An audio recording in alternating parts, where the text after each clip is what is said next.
And we're going live in 5, 4, 3, 2, 1, and we're live! Hello all, welcome back to the INVICTUS stream.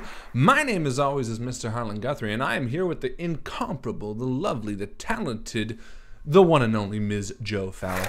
What an introduction. That's right. I got lots of introductions up my sleeve tonight.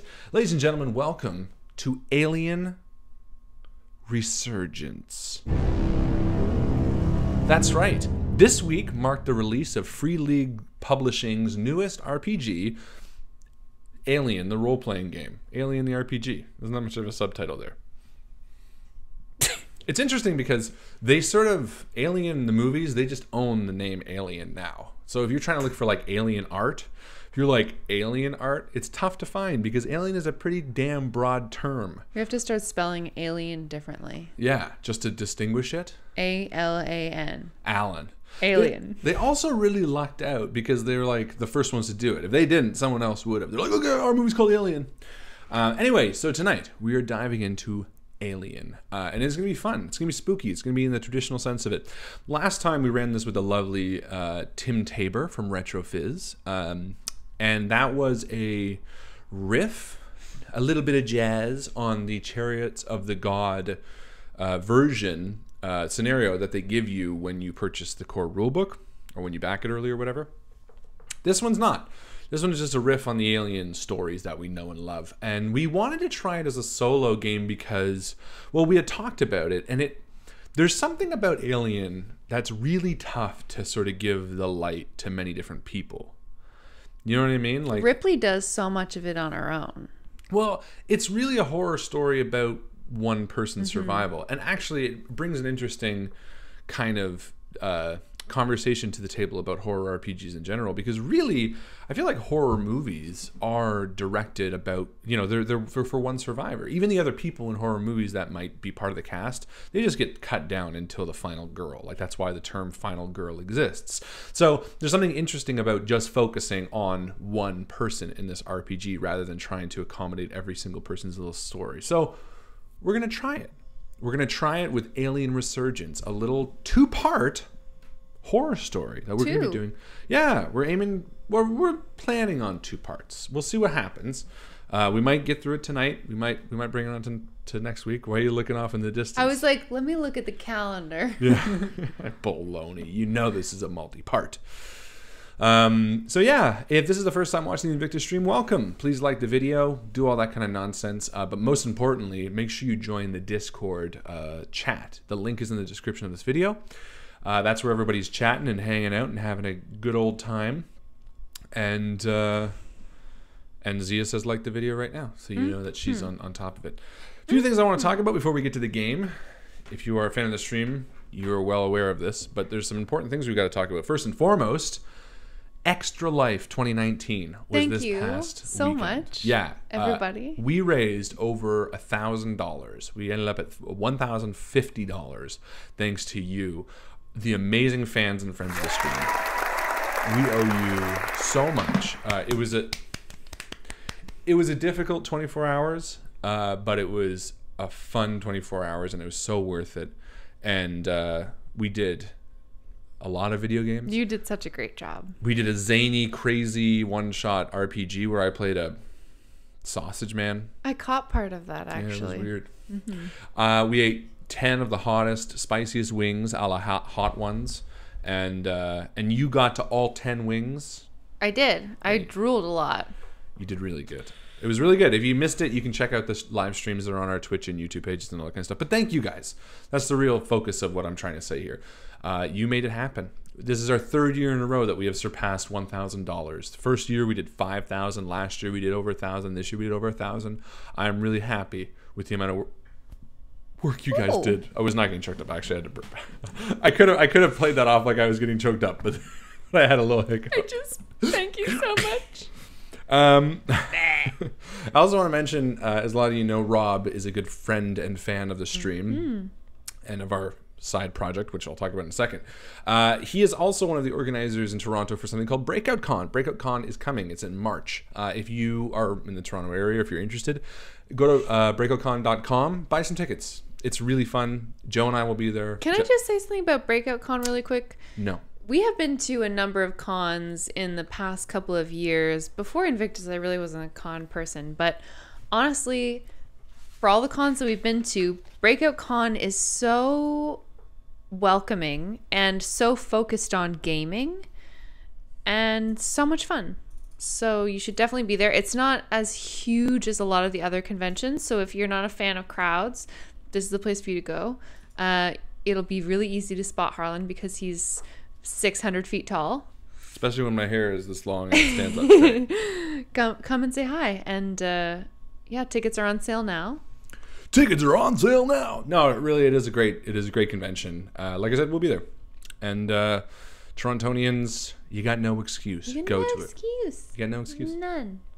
Breakout Con. Also, if you're in the area, Toronto, we're out sort of the east side of the city. There is a not small anymore, they've actually done some extensive renovations, an amazing brewery called Chronicle Brewery. I never got you your Diet Coke. No, you didn't. Do you want me to get it right now? Yes, please. Chronicle Brewing Company is in Bowmanville, Ontario. So it's about an hour's drive out of the city. Not terrible if you have a car. A little bit of an impediment if you do not. Reaching through the power of the internet.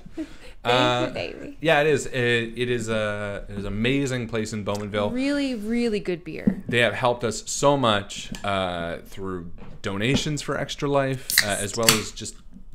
Sorry. They made the Invictus beer. They made the Ignorant Farmer, yeah. The infamous Invictus beer. So what are we saying? Oh yeah, November 22nd, we are doing a much loved Invictus game night hosted by Chronicle Brewing is what you were gonna say, I believe. Yes, that means if you're in the area and you want to play a game run by us. Who's gonna be running games this time, Harlan? This is a really interesting one, actually. If you have never been to a Chronicle game night, you might want to go to this because it sounds like, and I don't want to get my hopes crossed too much, but it sounds like Joe and Harlan will be running a joint game. Mr. Chris Viseau will be running a game, which means he doesn't even run games on streams anymore, and he's going to be running a game in person. And the wild card himself, Mr. Alex Guthrie, will be running a game. Will be running an RPG. So good luck to whoever crazy asshole decides to join that game. I'm going to put big warning letters on it and be like, this is not going to be... He's going to be like, what do you guys want to do, pirates? They're going to be like, It's going to be awesome. It's going to be so much really fun. They also, if you want to come by and hang out and have some beer, but you don't want to play, which why the fuck would you? But they have video games and board games and stuff there. So they have totally retooled it as well. And I think we're going to film this one again for the Patreon. So you're going to get a double whammy on this. So it's going to be really fun. Alex is a trip. He's a crazy motherfucker. Oh, we can swear. Crazy motherfucker. And I love him. This is our show. We do what we want. It was 18 plus, by the way. Blah, blah, blah. If you're watching Aliens, you should know.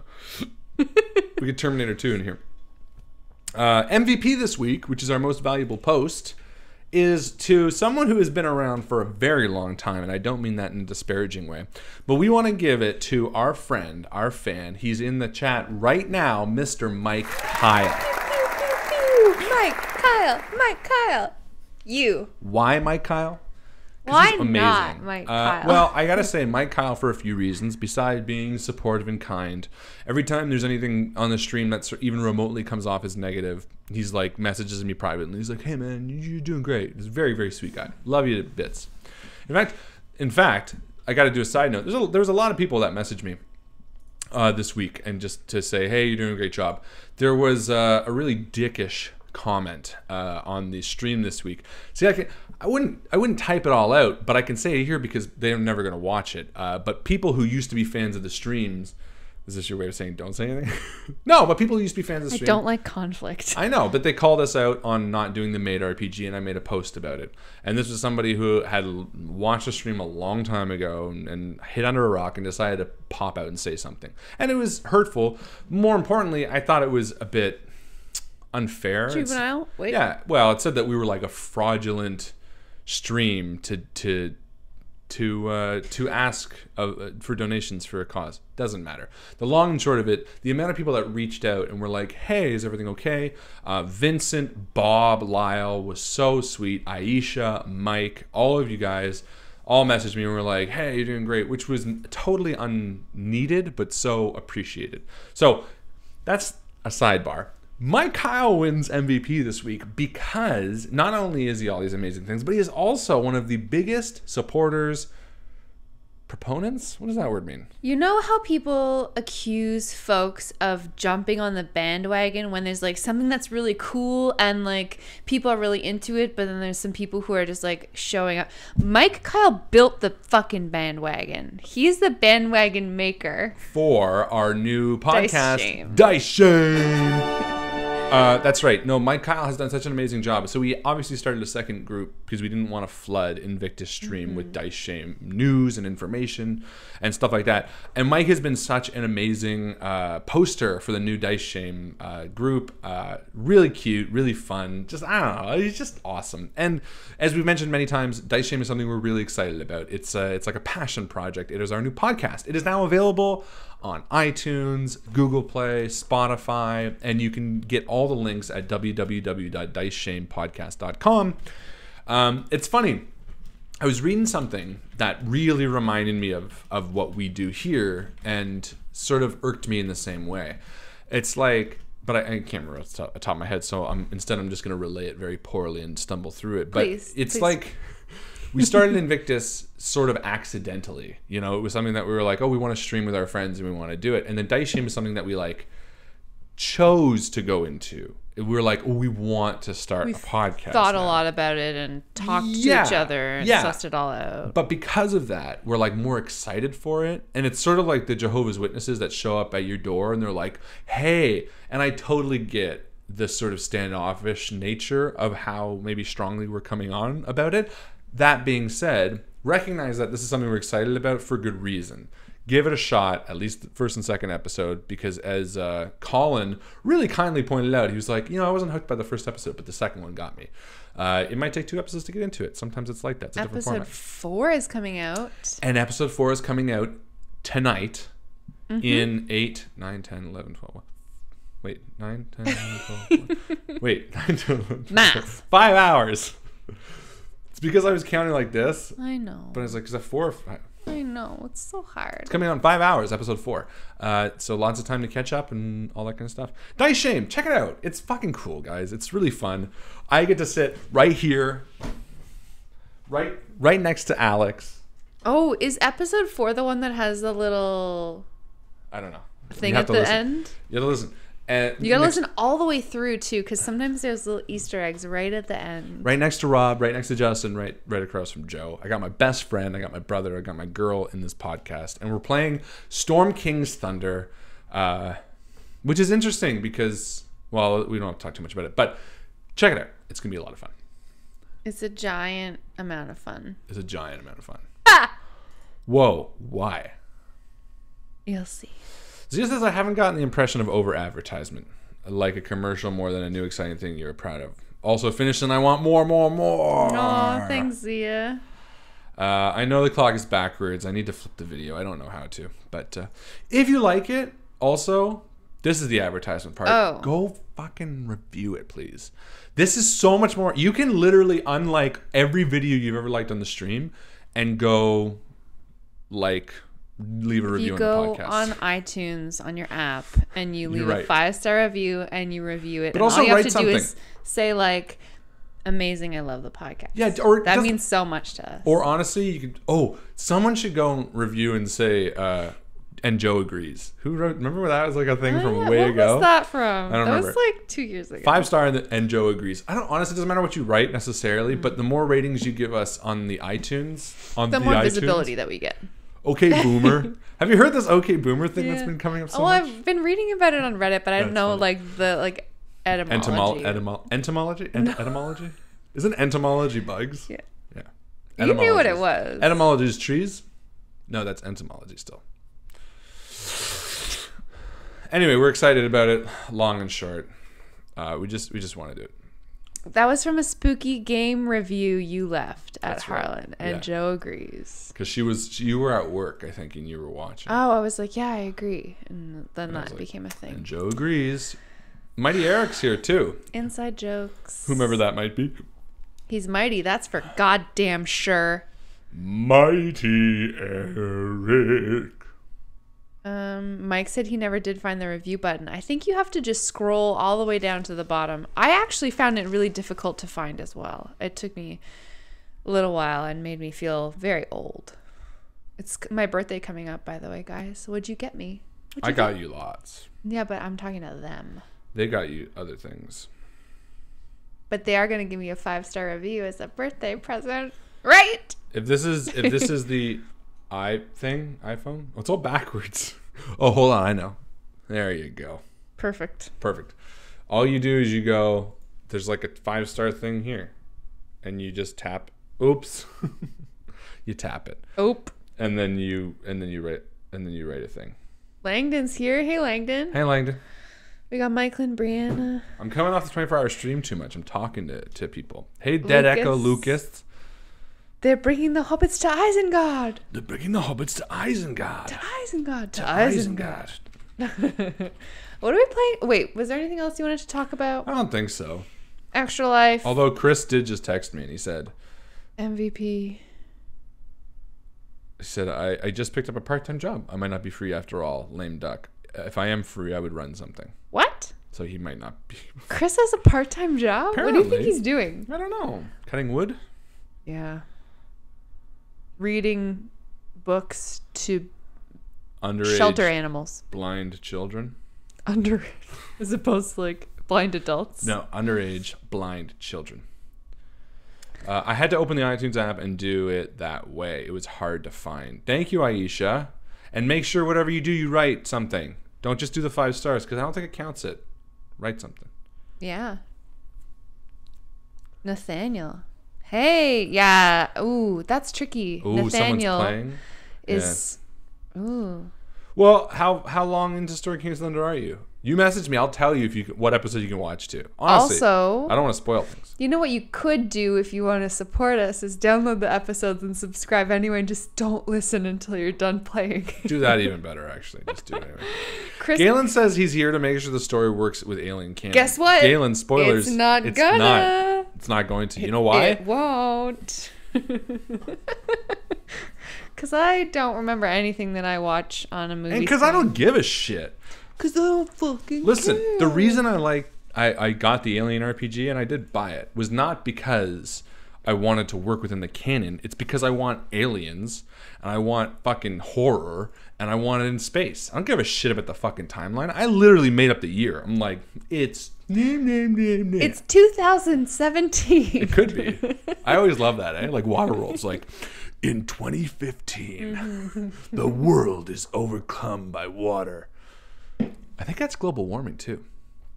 What? Canon is only a guideline. It's a rule. Galen, if you're that shook, just pretend that this is a parallel universe where everything is much better. By the Red Hot Chili Peppers. Deep inside of a parallel universe. Okay. That's good. I don't know. We gotta go to karaoke. Again? Are we ready to do this? I guess so. Do I do the thing yet? Do you do the credits yet? This thing. No, you just wait. I'll Okay. tell you when. Okay. Ladies and gentlemen. Wait a minute. There we go. What? Ladies and gentlemen. Ladies and gentlemen. Ladies and gentlemen. Without further ado, I love you. Alien Resurgence.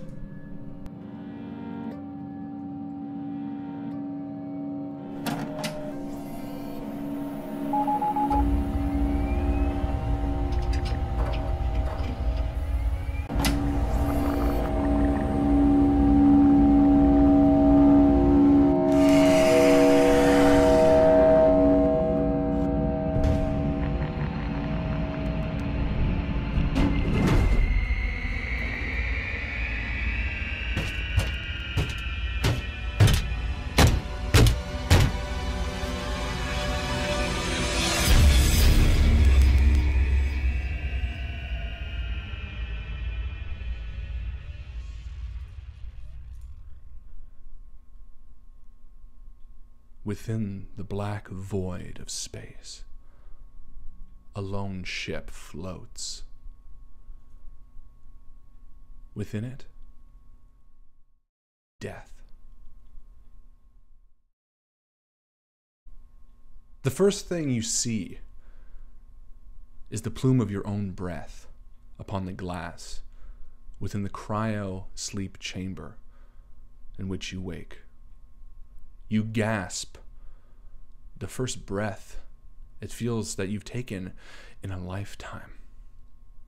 As your eyes creak open, you are stuck, barely able to move.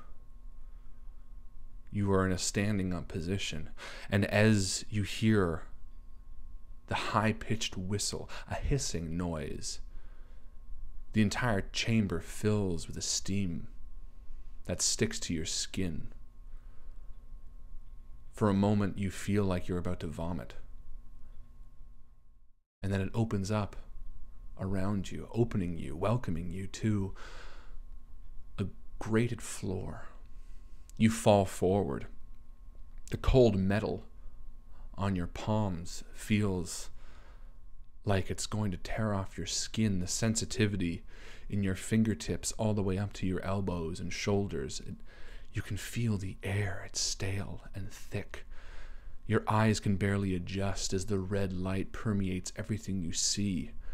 You don't know whether you've lost the ability to tell different colors from themselves, and you know nothing. Not your name, not where you are. You know nothing. As you sit on the floor. What do you do? I cradle my arms to my chest and look down at myself. What am I wearing? You're wearing a tank top. Oh.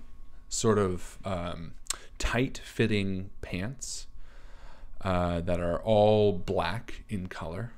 Only because you're wearing black right now. Otherwise, they would have been white, probably.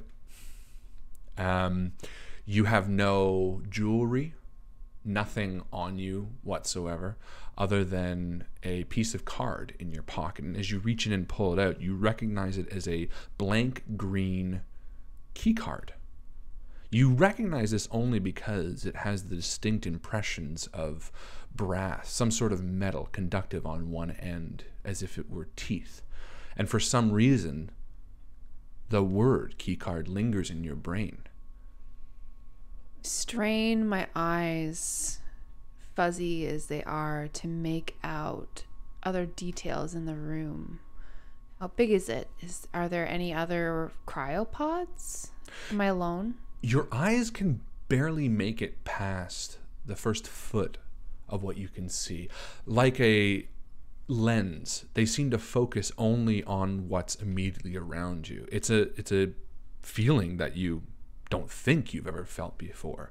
You bring your hand past a foot and it becomes a blur. And as you squint and desperately try to search, you reach up and feel the cold metal of a bench. Standing up, you feel as if you can barely stand. Your legs shake as you topple over again. Again, you hear a hissing, a whine, a high-pitched squeal, as if everything around you, sight, sound, it permeates every sense that you have. I clasp my hands to my ears and try to calm my breathing. I'm starting to hyperventilate. I'm panicking. I don't remember how I got here or who I am. Yeah, so you're trying to look around. Why don't you give me an observation roll? I will do so. So I have a 7 in observation, which means I get to roll 7 dice. Yes, you do. 1, 2, 3, 4, 5, 6, 7. All right, I rolled 1 success. Okay, that's enough. It's not difficult. Obviously, time is the biggest thing working for you right now. So you spend a moment leaning on this hard metal bench, and are you trying to focus on the sound or your sight? My sight.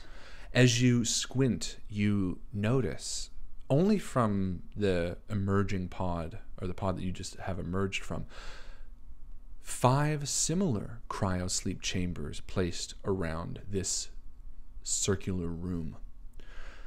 You can't make out whether they're open or shut, but you can see that there are others in this room. And actually, as you spin around and sort of paw at your own chamber, you run your fingers over the brass nameplate upon it. What's my name?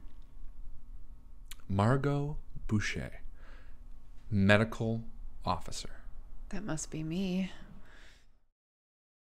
Fuck, I hope I can live up to that title.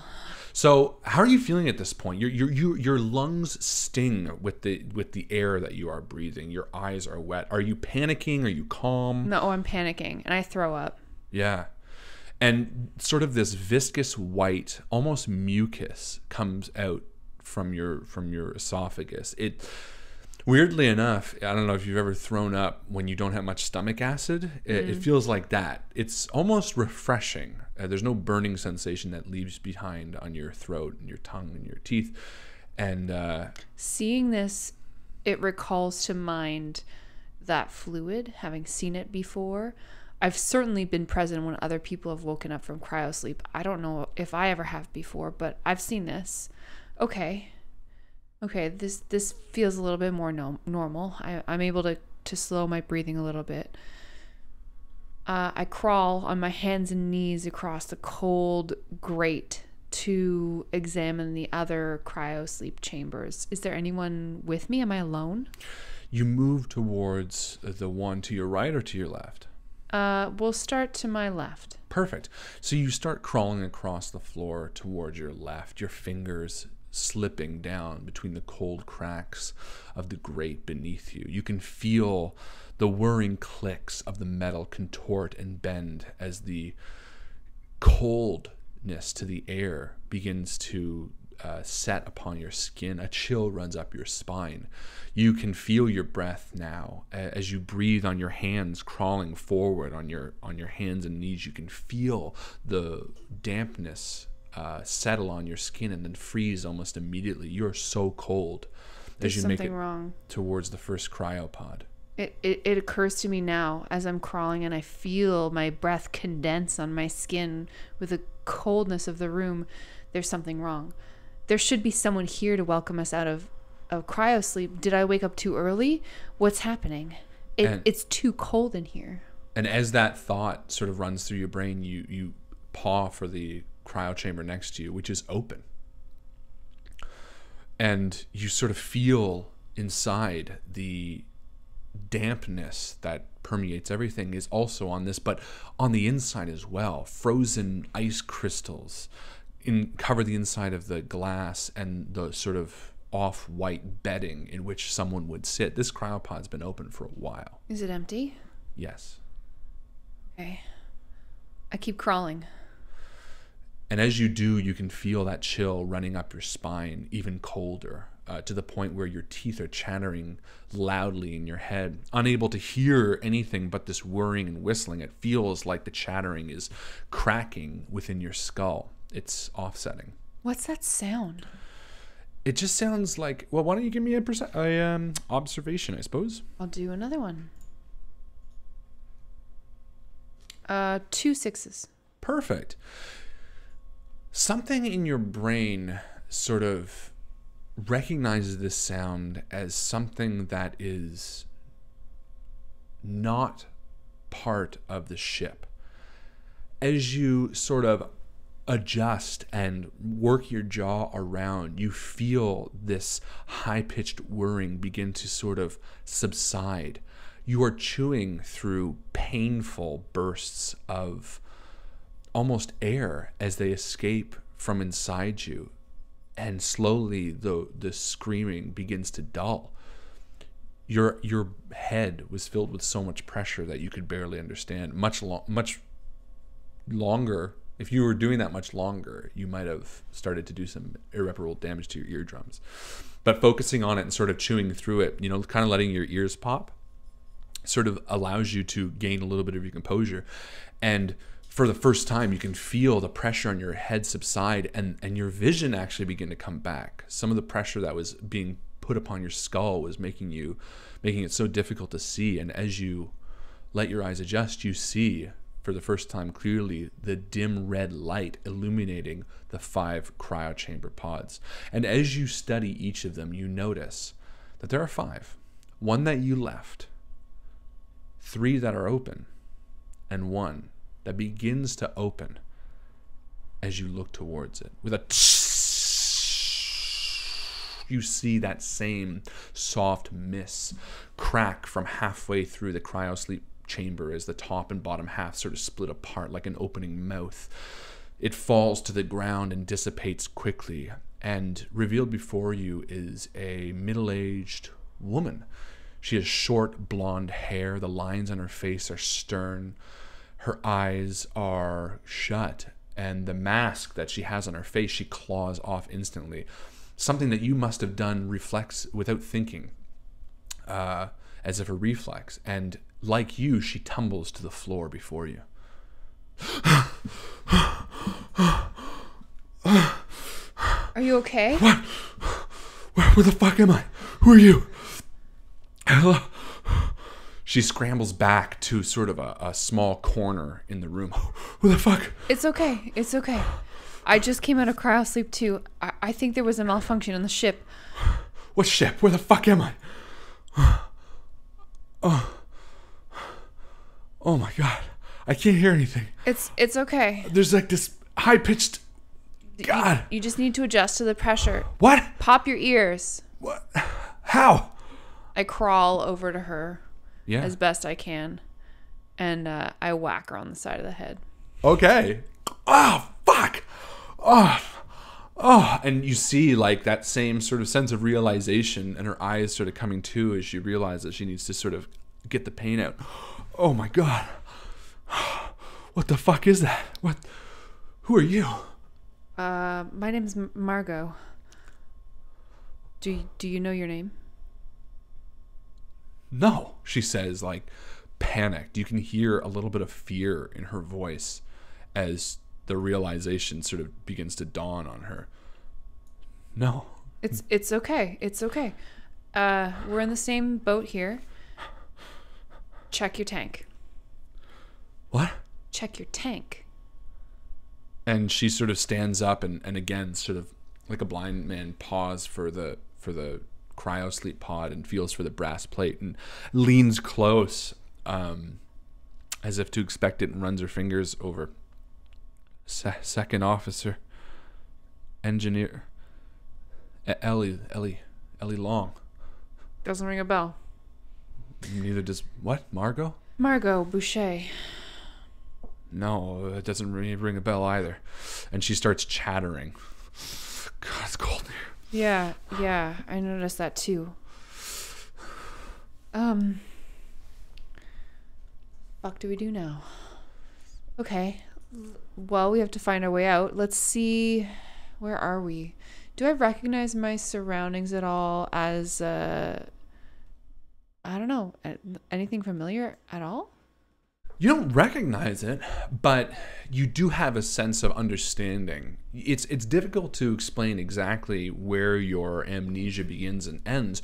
You recognize the feel of your name in your mouth. It seems right. You recognize this room as if it was a dream that you have long since forgot. You know that it is a room that would house your personal belongings and hopefully some clothes.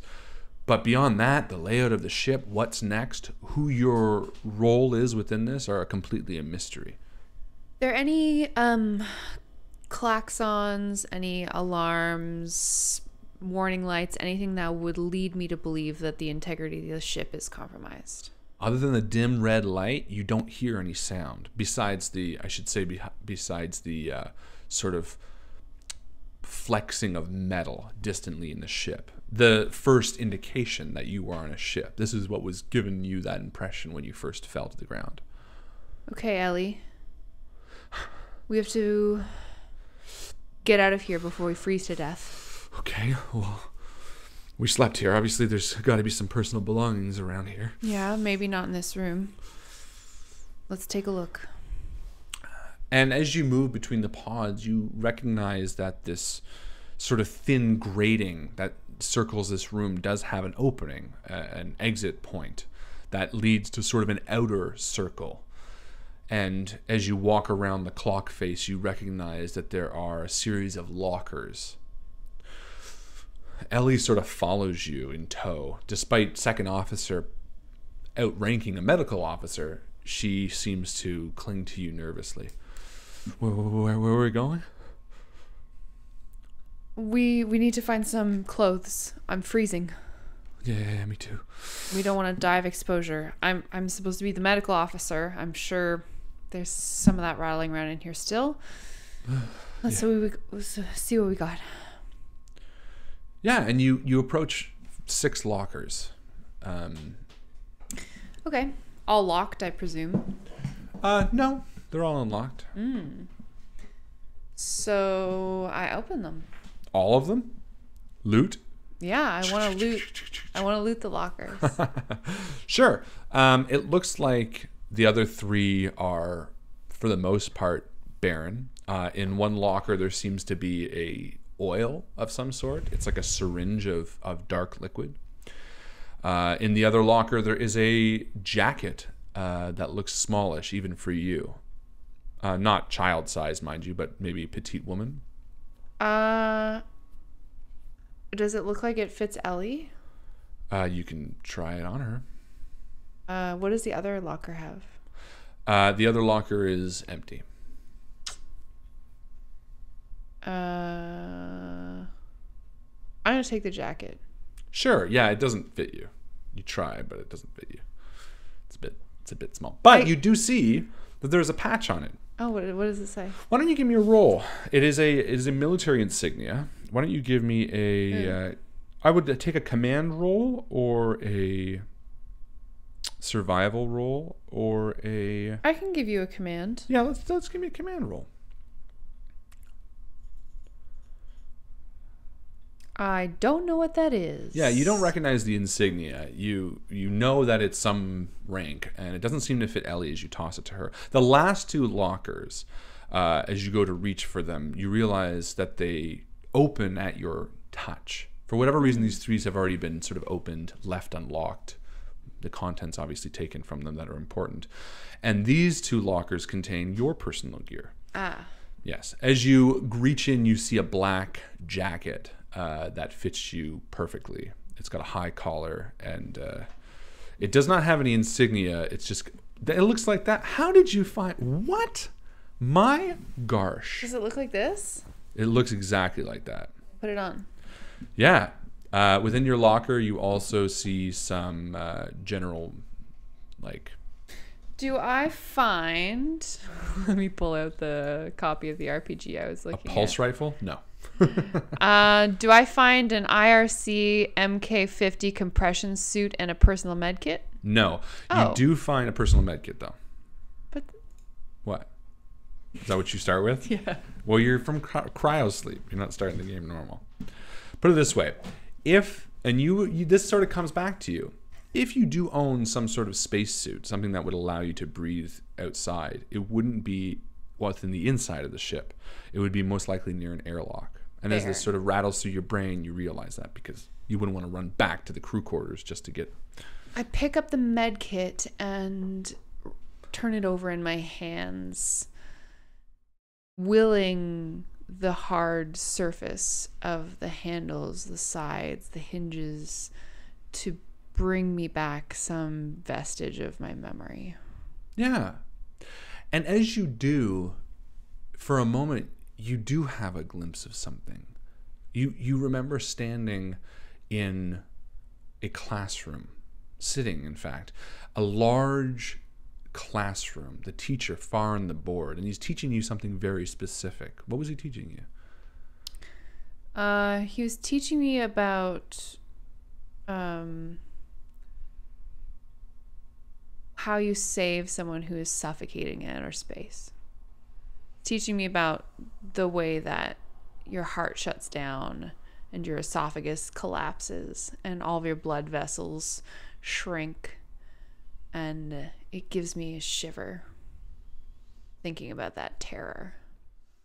And for a moment, you feel more sure of yourself. If the situation of suffocation in this game comes out, I'm going to allow you to add an additional die. Oh, interesting. You turn to Ellie, who's sort of ransacked her locker. She now wears her outfit, which is sort of much more professional looking than yours. It is that of an engineer. You can see that she does have a few grease stains on it, but overall, the look of the garment is much more put together, much more office work than up and at 'em. She turns to you, her teeth no longer chattering. Okay, so what do we do now? Well, these other pods are empty. I'd say let's see if we have company. Maybe there was some kind of malfunction with the sleep-wake cycle and everyone's awake right now.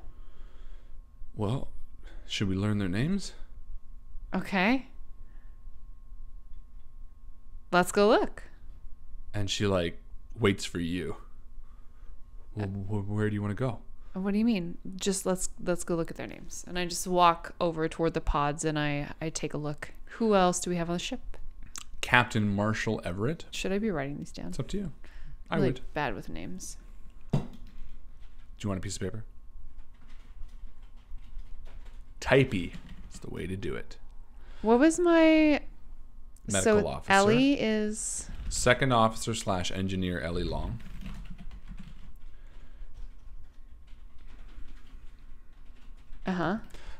Captain Marshall Everett.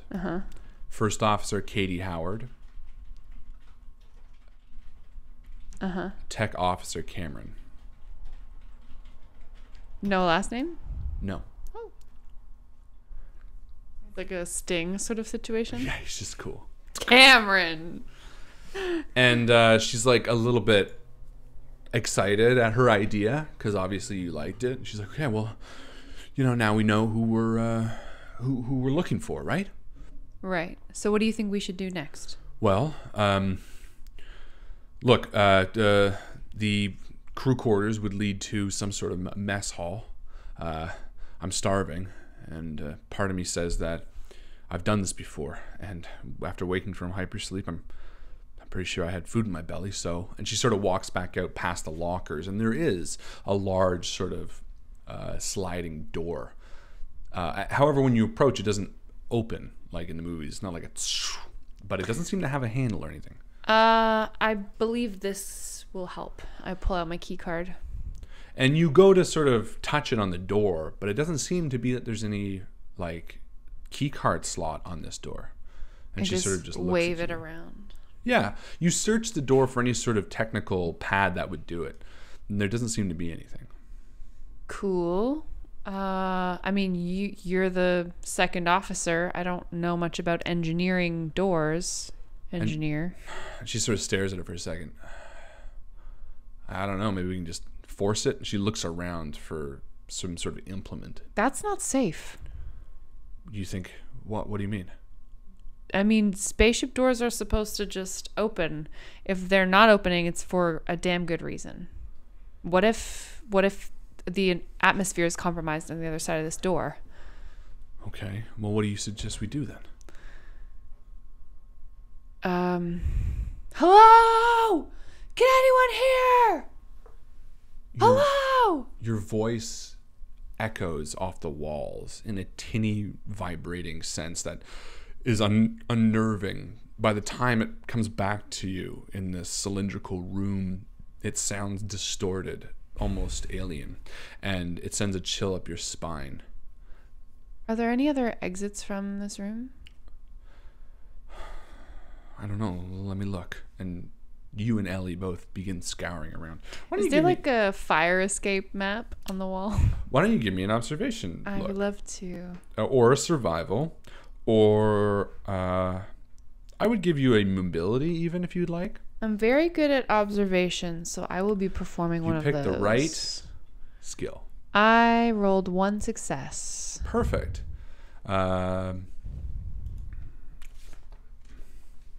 Yeah, so as you're working around the room, you sort of stop when you hear that metal contracting sound. It's louder. And as you look up, you notice that there are some shelves on this side of the room. You study them for a moment, and it doesn't seem to have anything too much important. There looks to be some spacesuit repair kits, some patchwork kits, some old glue. Most of it looks pretty old. But when you look up at the top of the shelf, you do notice a vent large enough for a person to fit in. And Ellie sort of nervously raises an eyebrow at you. When you mentioned mechanical compression noises, what does that mean? Like that. You know, like when you turn off cooling your or car? heating? Exactly. Expanding and contracting metal. Okay. Can I get up there easily? I'm 8 feet tall. Then you're dead. That cryopod would have cut your head off. Yeah, it'd be a very, very easy mobility, only because you are your muscles and joints are very sore. They haven't been used in a while. However, I would give you a bonus die if Ellie helps you, which just seems kind of game. First, I want to test to make sure that it's not like screaming hot, or you know what I mean? Yeah. With the weird temperature things going on in here and the sounds. Of course. But I will try to make a mobility. Like, I'm not just jumping in. Absolutely. To the aliens. Heedlessly. One success. Perfect. Yeah. So Ellie sort of shares a look with you, and you seem kind of game for this without even sort of offering her to go first. What are you thinking at the moment? What is... Like, what kind of person? I mean, we're sort of understanding as she goes, but what kind of person is Margot? Margot is a no-nonsense kind of woman who borders on arrogance, I think. And she really likes being in control. So this whole situation is bugging her so much that she's probably... outpacing her ranking officer in a way, calling the shots a little bit where she probably shouldn't be. Yeah, but as you sort of say this to Ellie, do you sort of order her to put her arms to hey, I just need a leg up here, come here. Okay. And she boosts you up. There's sort of a familiarity between the two of you. Are we lovers? No, it's sort of this ego clashing. Like, this isn't the first time you ordered her, and this isn't the first time. She almost seems annoyed for a moment, but instinctively she's like, okay. The new Margot that she seems to know has yet to maybe get on her bad side, and she helps you up. And as you climb up, you climb right in. No, you touch the grate, and you do feel that it is colder to the touch, but it seems like the grate could come off pretty easily. Okay. Looks safe up here. Maybe we'll just try to get out this way then, right? Okay. Well, I mean, there's no sense in both of us going. Why don't you climb through and see if you can open the door from the other side? Yeah, all right. And I try to wrench the grate free. Yeah, and with a sort of a clattering, it falls to the ground beside Ellie. Little flakes of frost fall on the ground and melt quickly. I pull myself up with some difficulty into the grate and start slithering down as best as I can figure in the right direction. Yeah. My exposed hands chapping on this cold metal. And you can feel the metal sort of, again, give and contract as you move with each sort of throughout. I can hear it, that sound. Yeah, it's a very familiar sound. And you reach a crossroads. Your sense of direction tells you that the right is where the mess hall would be on the other side of that door, and you sort of try to move around a tighter than you'd like corridor. And as you do, you notice there are exposed tubes within here, thick black viscous tubes that sort of slink down slightly into viscous? It. Yeah, they seem to be coated in almost like an oil, like something that maybe is grease or insulated, some sort of conductive liquid. Ugh. And you see it just a few feet ahead of you on the roof. It looks like it would touch you if you crawl through. I don't want to touch that. really grosses me out. I think maybe Margot is a bit of a clean freak. As a medical officer, that would be a good thing to be. I'm going to try my very best to avoid the worst of it and make a mental note to tell Ellie that there's some oil or lubricant or some crap up in here that has really been suffering from the cold, and that maybe we need to take a look at that later. Okay. Yeah, I don't want to touch that. So you want to go the left way instead? Well, if I go the right way, that's sort of how I figure where the mess hall would be. Yes, but you would have to crawl through that area. Yeah, I mean, Margot's a neat freak, but she's... No, the idea of being in the vent is to try to open the door, so I'm going to go that way. I'm just going to try to slink past it without getting as much of it on myself as I possibly can. If you'd like, give me an agility roll. You might be able to just lie flat and scoot under Mobility? Or agility? Yes, mobility. Ag. I got 1 success. Yeah, I'm going to say you lie flat and you do manage to sort of scoot under it. You don't feel as though any of the liquid got on your back. And as you make it to the other side, tightly over your corner, you sort of see the biggest drop of that liquid from the pipe still hanging true. So it seems like you made it through pretty well. Yuck.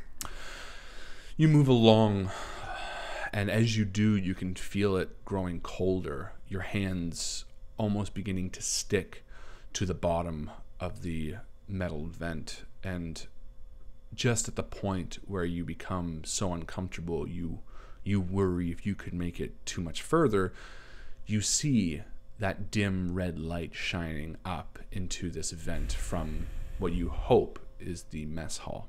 I breathe a sigh of relief as I continue shimmying my way along the pipe, and I look through the grate. You see the dim red, that same red that permeates the cryosleep chamber, filling this room. You are above what looks to be, maybe above and to the right of the dining table in the crew quarters. You see chairs positioned around it, or benches, I should say. Is there anyone in there?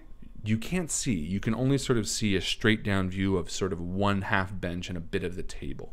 I push as hard as I can against the grate, try to dislodge it. It moves, but only a slight amount. You're going to have to give it a pretty hard tap. Why don't you give me a strength roll? I start to get a little bit panicky. I don't want to get stuck in this fucking grate. Nobody does. That's a success. Amazing. Yeah.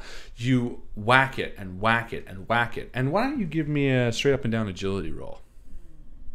Okay. Just to see if you stay clear of it. That's a failure. Yeah. So you put all your weight into that last hit and it succeeds, but you fall through as well. It's only about a 10-foot drop from the ceiling. It doesn't break any bones, but you feel it with a whoomp as you land on the floor on the grate. For a moment, you consider just lying there, and you can feel that red light beyond your eyelids. I bit my tongue. As you open your eyes, your tongue sore, you see the ceiling of the grate above you, and the door to your left. Slowly, you sit up, reaching for the table that the crew would be eating at. And as your eyes reach over the table corner, you see something lying on the table that chills you to your bones. It looks like remains, human remains, and they're old. I approach to get a closer look. The red light bathes them in an ominous, almost unsettling glow. You see the small flecks of long since rotten skin still clinging to the skull, the tattered clothes sitting around it, the brown stain of the essentially melted body fat and skin grafted onto the floor around you and on the table itself. As your fingertips sort of drag small pieces of the sediment up with you as you pull your hand back from the table. This corpse obviously decomposed in this near sterile environment long ago. Can I still ascertain the cause of death at all? Are there any broken bones or a sign of trauma? Yeah, why don't you give me a medical roll? Okay. I have medical aid. I'll let you do observation. Okay. Or medical aid if you'd like, or survival, or as with any Harlan game, if you can justify the use, I'm always happy to use. I'm going to roll the most dice. That's 2 successes. 2 successes. That's what you needed. Unfortunately, you don't see any broken bones. You don't see any major signs on the skeletal remains that would necessarily identify how this person died.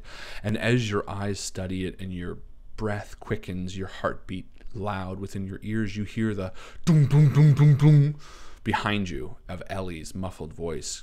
Did you get through? And you spin around to see that the cryosleep chamber area is barred from this side. Hot shit. I walk over the door and quickly try my best to remove the barricade. Yeah, it's not difficult from the side. It does seem like someone just barred it. And you pull the door open to see Ellie. Gee, you scared the shit out of me. I heard something fall, and she looks past you at the remains. Oh my God. Yeah. And someone locked us in the cryo chamber. Something terrible has happened. Oh. Whoa. And she kind of walks into the corner and sort of sits down. What do you mean something has happened?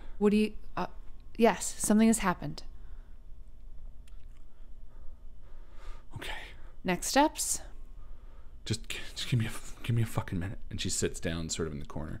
And yeah, you're standing in the mess hall. You can do kind of a look around. And yes, please. So there are 2 main areas that leave this room besides the one that you just let Ellie through. It looks like there is a door towards what we'll call the south of this mess hall room. It's a single person door. Doesn't look too intimidating. And then there is a double door on the north end of this room, which looks to be barred in similar fashion to how this previous door was, except in a doubly so way. Something about this seems very odd, but I'll let you roll on that if you want to after.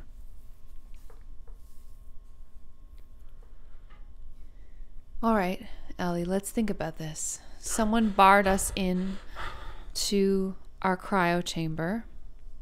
We posed no threat. We did nothing wrong. So they were, what? Trying to protect us?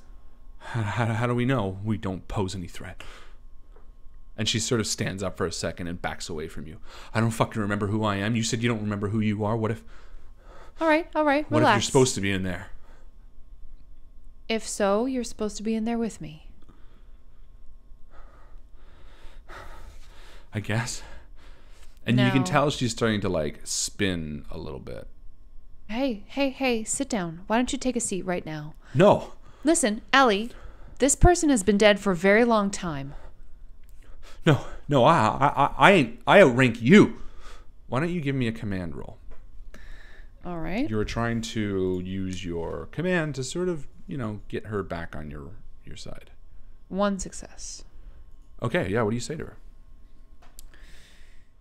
You may outrank me technically, Ellie, but right now we both have the same amount of information about the situation, and we both don't have any memories about how we got here or who we are.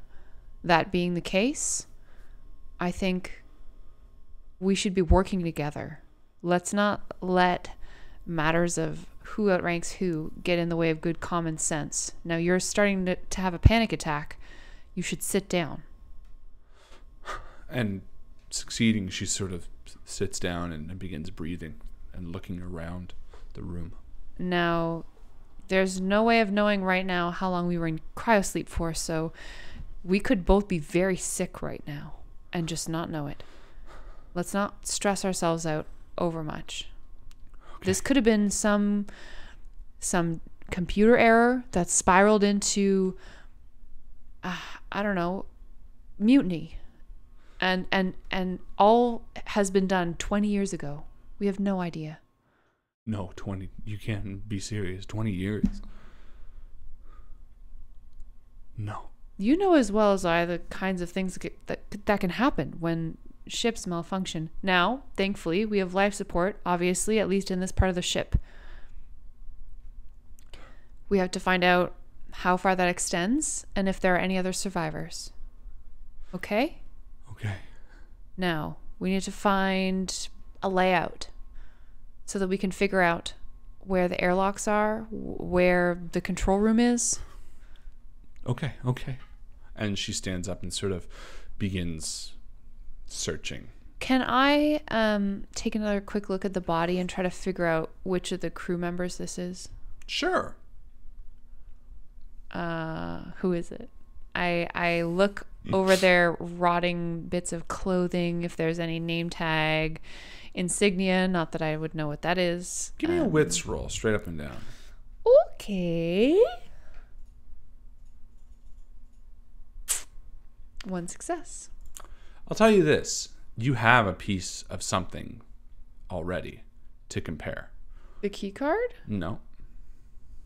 The insignia from before? Which was on... That small jacket. Yeah.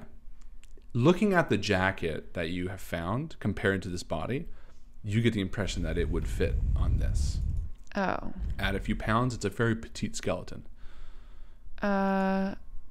I mean, that's probably Katie Howard, right? Marshall Everett sounds like a big boy.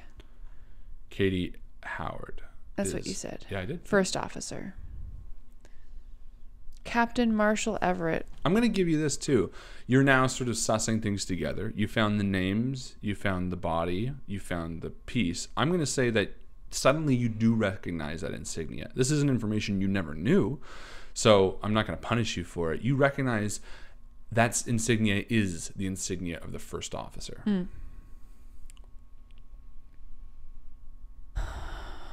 Ellie, I think you just got a promotion. Why do you say that? This looks like First Officer Katie Howard. And she sort of walks over. And you know she's limping a little bit. Oh, God. What happened to your leg? Are you all right? Yeah, it's fine. I don't remember her. Do you? Can I take a look?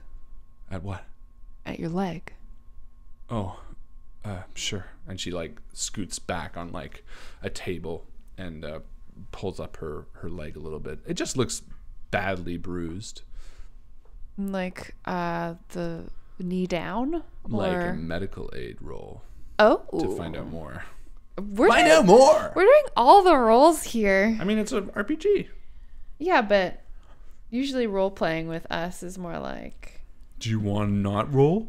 Baby, I always want to roll. You want to roll with me? I got 1 success. Yeah, you can tell that it's sort of an indication of a few things. Malnutrition, she's bruising very easily. Obviously, there's something... It doesn't seem like anything's broken, but you get the impression just from feeling her skin and sort of... Is there any swelling? No. Discoloration that seems to be spreading, but, I mean, how successful, who knows? I mean, you could guess she has brittle bones for all you know, but it's something about it just seems like it's normal. Seems like you have brittle bones. Well, I was saying, like, how do you check from, like, looking? It doesn't look great. Nothing's broken. Does it look like it's getting worse right now? No, not before your eyes. You said it's spreading. There's nothing alien about this. No. I mean, I mean, like, is she experiencing a bleed under her skin right now? I mean, that's what a bruise is. No, you don't see that. Okay. God, how did you get this one? Stupid question, obviously. Neither of us know, but... I mean, I fell out of that cryopod pretty hard. I don't know. That'll do it. Anyway, I'll keep looking. And she sort of hops back and continues looking. Is there any, like, placard on the wall or, like, a map or... Yeah. So you start looking around and, again, you notice that the north door, the double doors to this room, are barred shut. Why don't you give me an observation roll on that, just to make it easier? Okay. KO. 0 successes. Yeah, no, you don't. It just looks barred.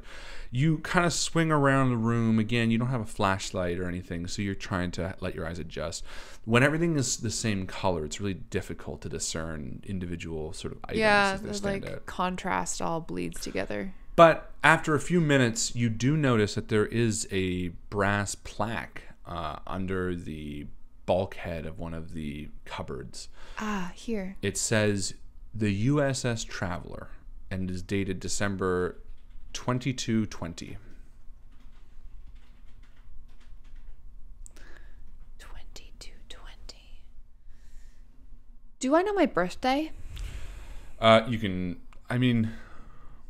How deep is this? I mean, I didn't know my own name. You know you're born. You kind of, you're in your mid-30s. You don't remember celebrating birthdays, but you know that you're around 30 to 35 maybe. What I mean to say is the year on this ship like copacetic with... Yes, you do remember that you were born in the 2200s.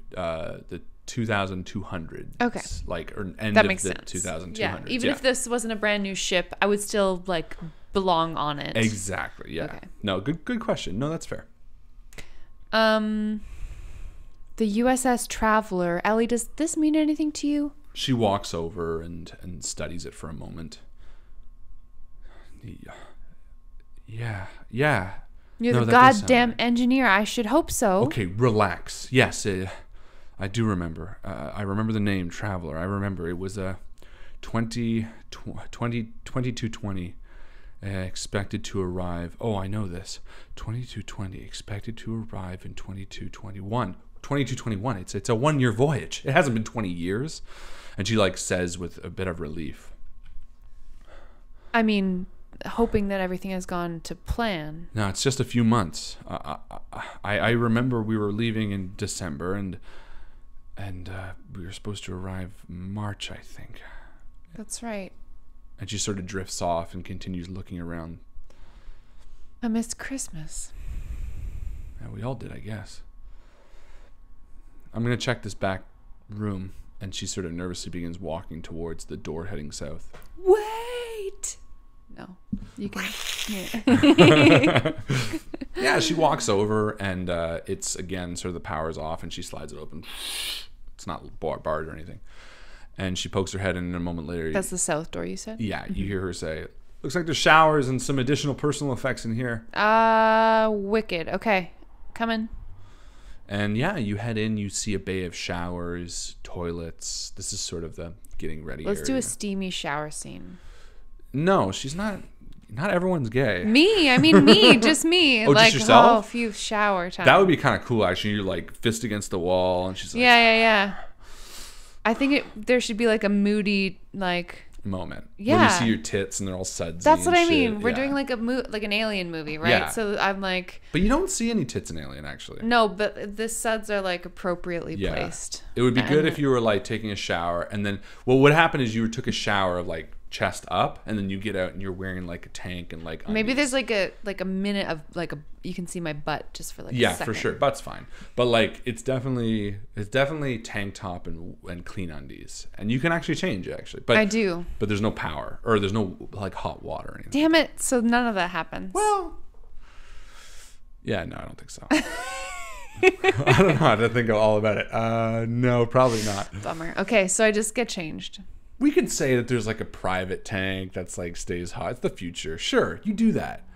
You know what? Not everything has to be like... That's kind of nice. In fiction, real... I don't know. It can be on a dead ship and still have hot water. Let's do that. I just don't want you to throw it in my face later. Creature comforts. But there's no power. No. We're enjoying this vignette like totally separate from the internal logic. And as you come out of the shower and you're changed, you see Ellie sitting on the end of the bunk and she's like looking at a photograph and she looks up to you and it looks like her eyes are wet with tears. Who's that? It's us. And she turns it around and hands you a photo and you see 5 people. You see yourself. You see Ellie. You see another woman, small, petite, in a first officer's flight jacket that you recognize. You see a large black male with a crew cut and a stern look on his face in the center. He's got half of his mouth upturned as if he's trying to hide a smile.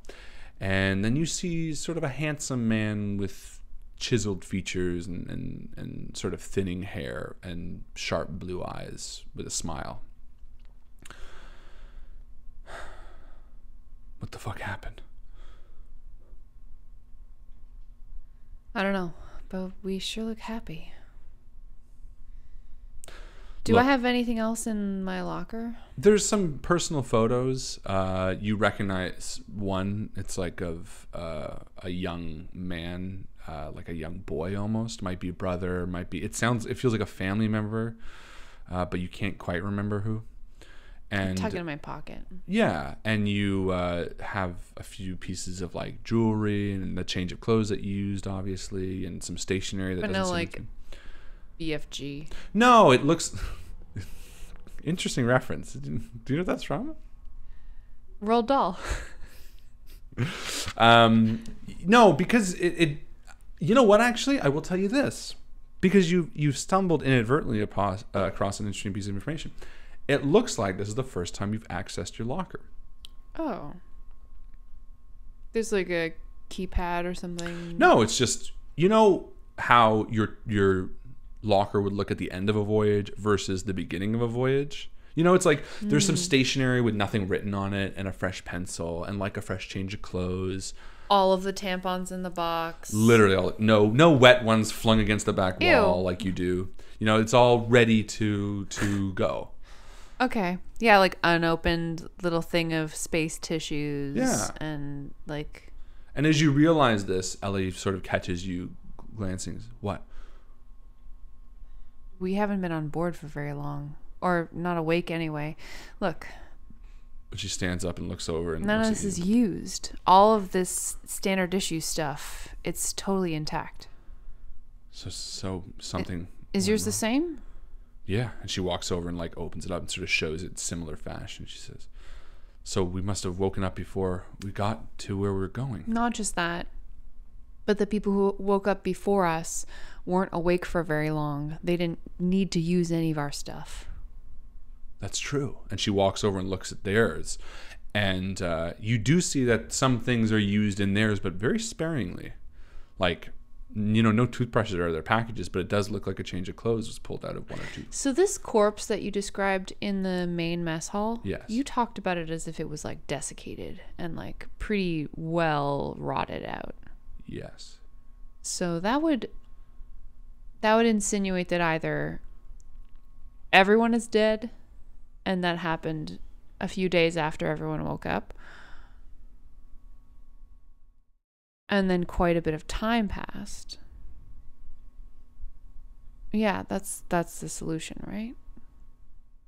You're not saying this to Ellie, are you? No. Yeah, she's a bit I'm too thinking scared. out of character. But she seems to be thinking as well, too. And she turns to you and says, "Okay, I'm thinking about this. Whatever happened, we know that the captain was awake, which means he would have kept a flight log. Some sort of diary. He has to. Weyland-Yutani orders are that we have to. Oh, and by the way," and she like shows a patch on a jacket she grabbed from her thing, an engineer, and it Is says... that fucking Nazi? We're not SS. We're the bad guys. No, it says Weyland-Yutani, so there's a WY on her jacket. Okay, so we're a company vessel. That's right. So whatever would have happened, I almost promised that they would have had to have some sort of recorded log. And if they were awake long enough to grab whatever's in their locker, then they must have been awake long enough to get a log. Yeah, let's go find it. Well, we need to go to the flight deck. So let's go to the flight deck. Okay. Are you all set? Yeah, I guess. And yeah, you exit the crew quarters or the only bathrooms. way through is through that barred door, correct? Yeah, you're like standing. Now we like smash cut to the two of you standing in front of this double barred door towards the hallway of the ship. Okay, I have a problem with this, Ellie. Yeah. Who the fuck barred this door? I don't know. And then she spins around and points to the corpse. Her, I guess. And then what happened to her? I don't know. Is there anything on the... And she starts looking around. I think I would go back over to the corpse. I mean, as someone who has so few adjectives to describe myself in my own head right now. I don't know if I'm a mother or a sister. I don't know even really how old I am. I do know that I'm supposed to be a medical officer. So that's the way that I can be most helpful in this situation. I'm looking over this body, and now I sort of regret having gotten so close to it in the first place, because what if this is contagious? And I'm looking for any like parasites or I'm not getting very close. I'm getting like 3 feet away, but I'm trying to see, like, are there any like errant bullets that are lying on the ground, or is there any chance that like there's a hilt of a knife sticking out of this person? Yeah, and you take a look around. Sorry, go ahead. Margot's just thinking, like, if this person was suffering from a mortal injury, like they had been stabbed or something and close to death, barricaded themselves in this room for safety, and then perished, could I detect that? Why don't you give me an observation roll or a medical aid roll, whichever you'd like. Okay. It's a difficult one to discern. 1 success. I will tell you this. It is difficult to discern the entirety of the logic of how this person perished. However, playing this scenario through your mind, you don't just spend time at the corpse. You pace towards the barred northern door. You pace towards the, I suppose it would be western barred door, the one towards the cryosleep chambers. And you study the floor. And it is especially difficult in the red light to discern the small droplets of blood, sometimes so dried and beyond vision that you can almost not see them. The flakes of dust that have entered the air from the circulation system for whatever reason have covered some of them, but you do see a great matter of long since dried blood particles on many surfaces in the L shape that this body would have taken from barring the door towards barring your door towards passing away. So I could assume that these bars are like covered in bloody fingerprints, basically. Yeah, at one point. I mean, again, how long that would last is a matter of question, but given your theorizing, you are finding yourself able to follow through in that logic to sort of, Okay, so barred doors. I'm like assuming in my head this is some sort of metal that has been hammered into place. So as you look at it, and Ellie has been looking at it for a long time, she sort of grabs your shoulder and says, I can get these off. And there are spot welds, small areas that have little singe marks in the metal. So the body must have welding equipment somewhere. Doesn't seem like it does. What the fuck? I mean, it looks like there would be welding equipment somewhere in the room, but you haven't really looked around the mess hall very much. I'm looking around the mess hall now. I'm looking for tools, weapons. Now you're like pouring cabinets out, and you're like, yeah. So first and foremost, you notice that a lot of this food is long since expired. There's MRE kits all over, and they're all 24 hour? No hisses, like or high hisses or whatever. Everything's rancid. Yeah, everything is rancid, but so long. I mean, well, you don't know yet, but anyway, as you're pulling things off, you do notice haphazardly shoved into a cupboard to the underside of a door is a welding kit. I equip it. It's like a spot weld. It's literally like, those soda guns. Equip it. But the soda guns that they have at like I'm bars? picturing like the welding like a pen that you have for like electronic devices. It's much bigger than that. No, but that's what I'm picturing. That's cute. No, this is literally that thing. At the bar when they put soda water in your drink. Yeah, it's literally that, and that's about the size of it, and it produces the solder. Soda water. Yeah. Right? Basically. Can I or can I not make a gin and tonic right now? I mean, you can. It'd be very, very molten. Cool. What else do I find? You also find a crowbar. Sick. I want that. Yeah. And you find... I mean, I give the engineer the welding kit. Yeah, I keep the crowbar. Definitely makes the most sense. And you also find... you find like a few not too stale MRE kits. What is the expiry date on these, by the way? The expiry date on them? Good question. It says 2035. And they're like pretty gross.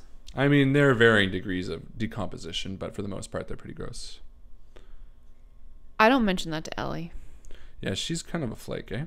I just don't want to freak her out any more than she's already freaked.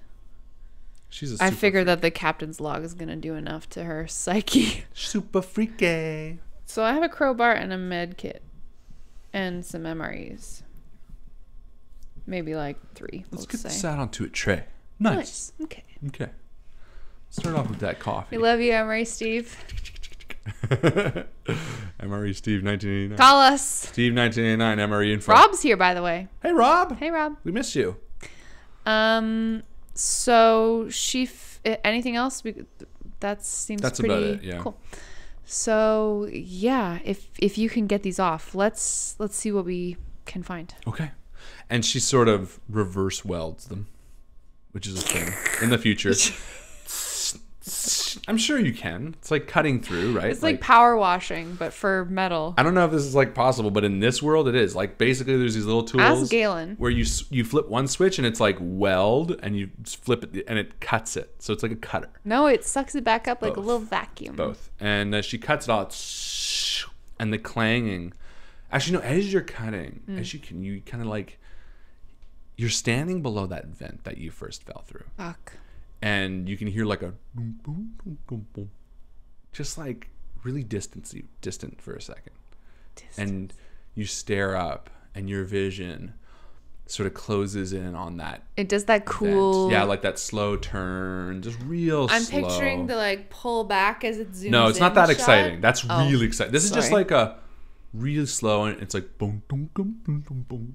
And you just stand there for a second. Ooh. And then you hear as the large bar that Ellie's been unwelding falls to the floor. And she's I go like, to the "Sorry." bar and I get a gin and tonic. And she breaks it down and she's like, okay, we're ready. And she grabs one side of the door. I grab the other side and I pull. And you slide it open and you are greeted by the dark interior of the ship. And as you do, you both allow your ears to adjust for a second. What do I hear? The distinct sound of walking. And we're going to end there for the mid-game post. Woo! Spooky. Spooky, scary. Halloween. Wait, aliens. And we got to jump off because Joe's getting too silly. Got to keep the tension. Sorry. It's okay. Now you get your sillies out. Shake, shake, shake your I sillies gotta out. let Louis back in. I realized that. Sure. You want to? Should we switch the lights for the mid-game post? There. Now the red's gone for now. Hey all. Hope you're having a good time. He's not. He's probably so happy out there, baby. He's a good dog. I know. He's happy. I just didn't want to ignore him. No, it's not ignoring. It's not ignoring. He's like, oh, cool. I get to sit on my bed. It's dark out there. So what? He's not scared about it. My dog's in the hallway. And who cares more? Me. Clearly. Ladies and gentlemen, it's the mid-game post. This is the time where we stop the action. We jump to you, the community, and we ask you a few questions. If you are watching this, make sure you join the Discord channel. Mm-hmm. Discord channel is where we're asking all the fun questions. The question for today is...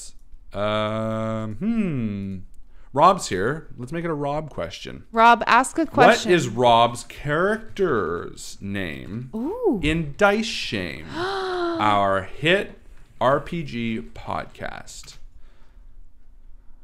There you go. Is that shitty? You know what? What other thing I like is name our naming convention. Episode naming convention. Oh, that's tough. We'll save that for like a real MVP. Yeah.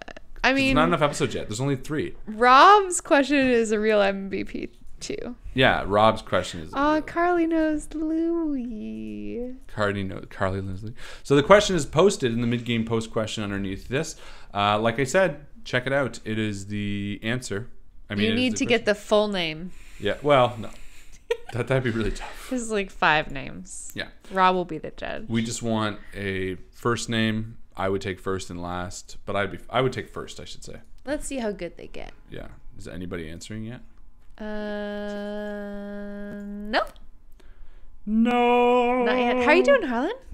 Me? Yeah. I'm doing great. I'm really enjoying the game. Good. Did you notice that I took out my piercings when you said that I wasn't wearing any very, jewelry? Very stealthy. Thank you.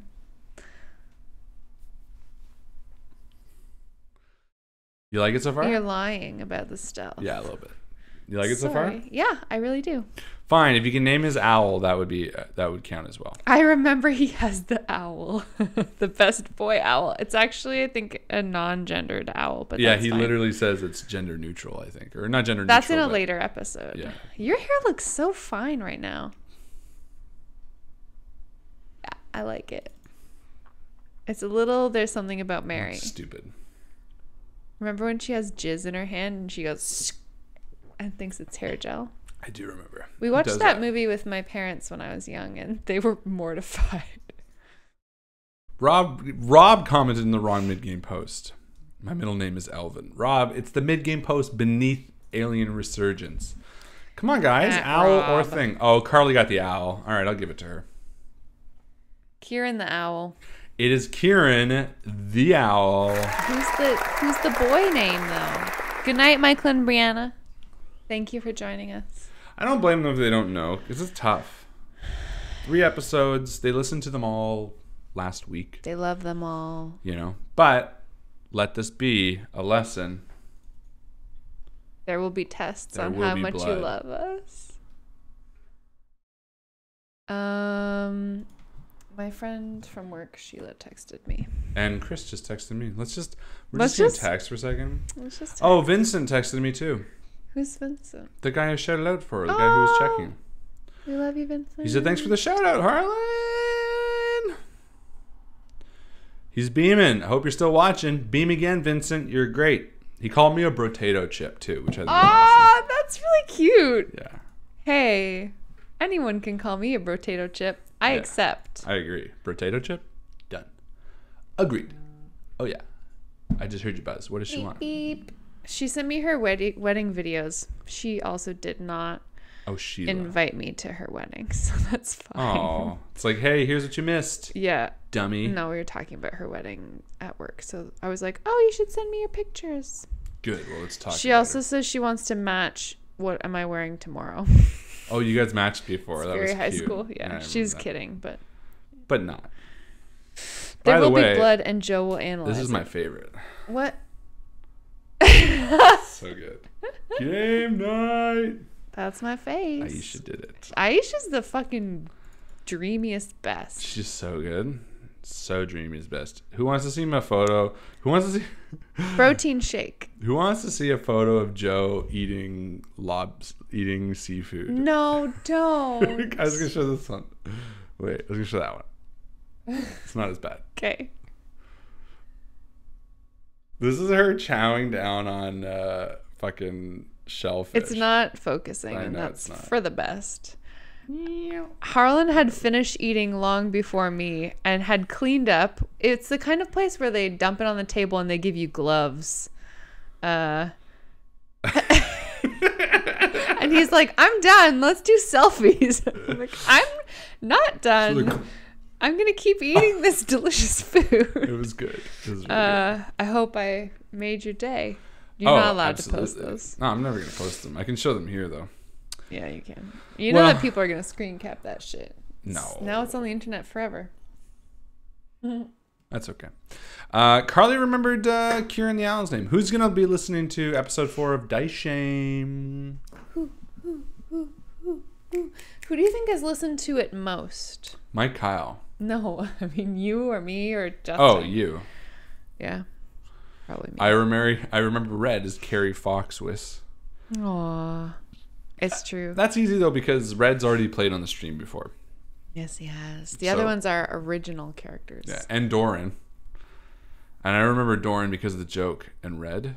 Doran kicks the Doran. Now I get your name. Was that episode 3, though? Lame are we that we're quoting ourselves. Whatever. We funny. Yeah, I might for a caption this thing. That's okay, Mike. You can do that. I accept. It's gonna be really fuzzy and weird picture, but yeah, do it. Yeah. Hi. Hi. You want to keep doing it? Yeah, you need to listen to Dice Shame, Galen. And Doran is the grumpy graveyard dwarf. Yeah, he's so good. He's Jack is Rob's name. Mike got it. What? Yeah. Too late. Yes. Rob didn't know that Red was on the stream before. Deep lore coming out here. Yeah, man. Red was on the stream in Curse of Strahd. Yep. Curse of Strahd. Played him a little different.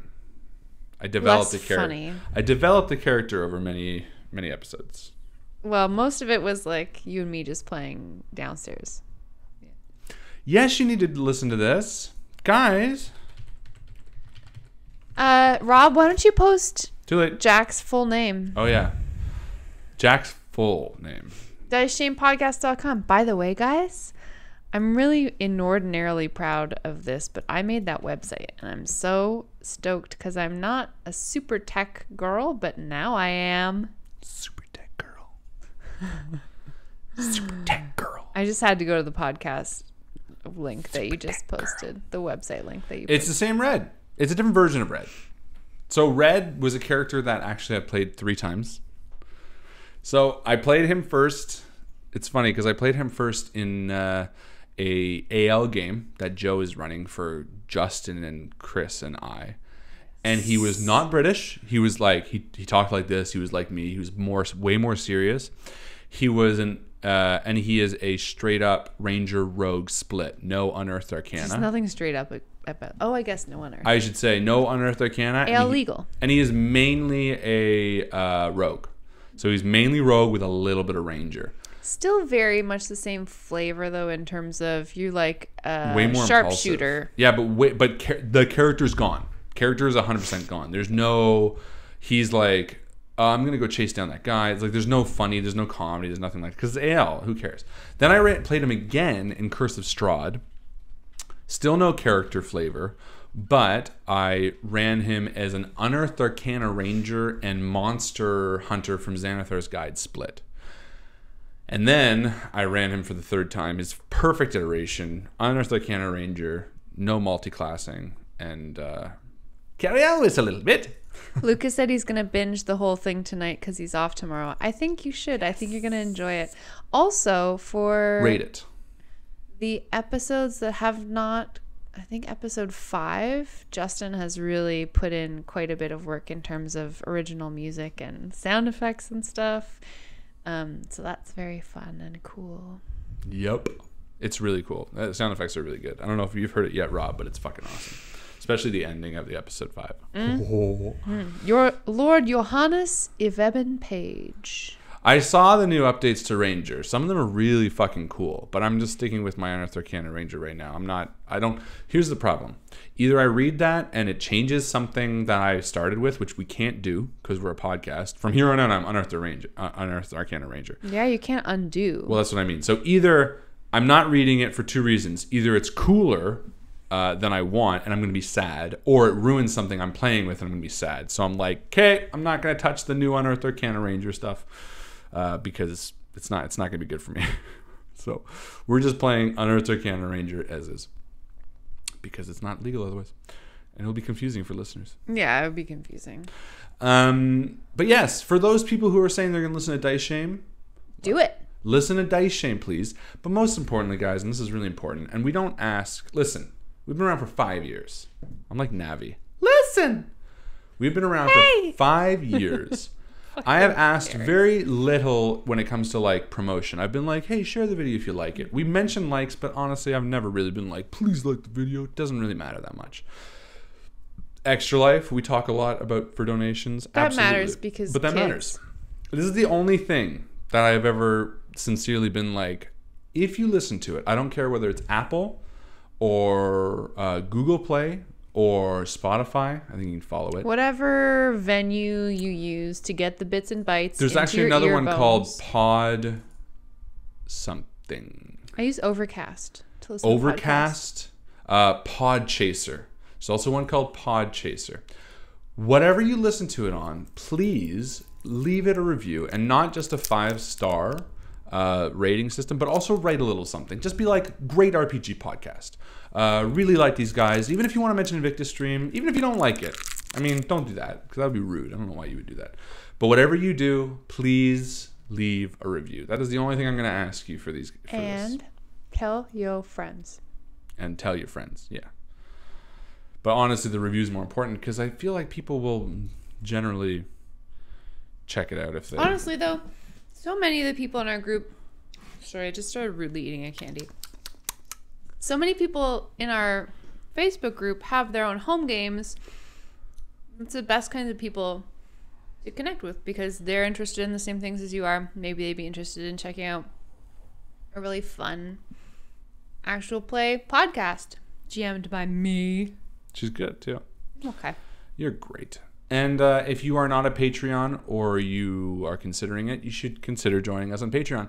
Patreon subscribers get little audio tidbits. If you want to find out how our characters met, Mike Kyle very kindly was talking about it, and he was like, oh, this is really cool. There is about a 25-minute audio clip of how our characters met. I didn't listen to the edited version of that yet.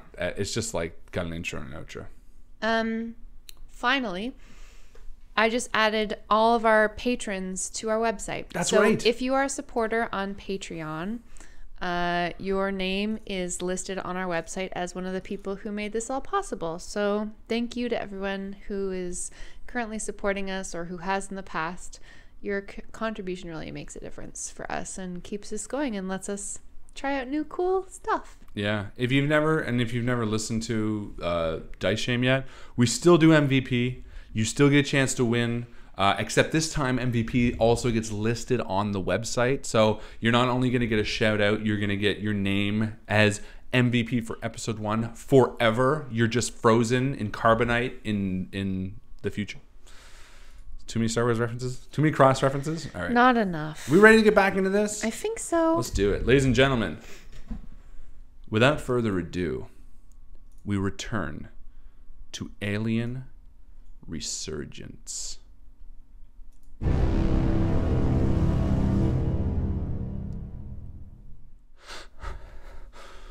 Ellie turns to you. What do we do? Maybe just head right?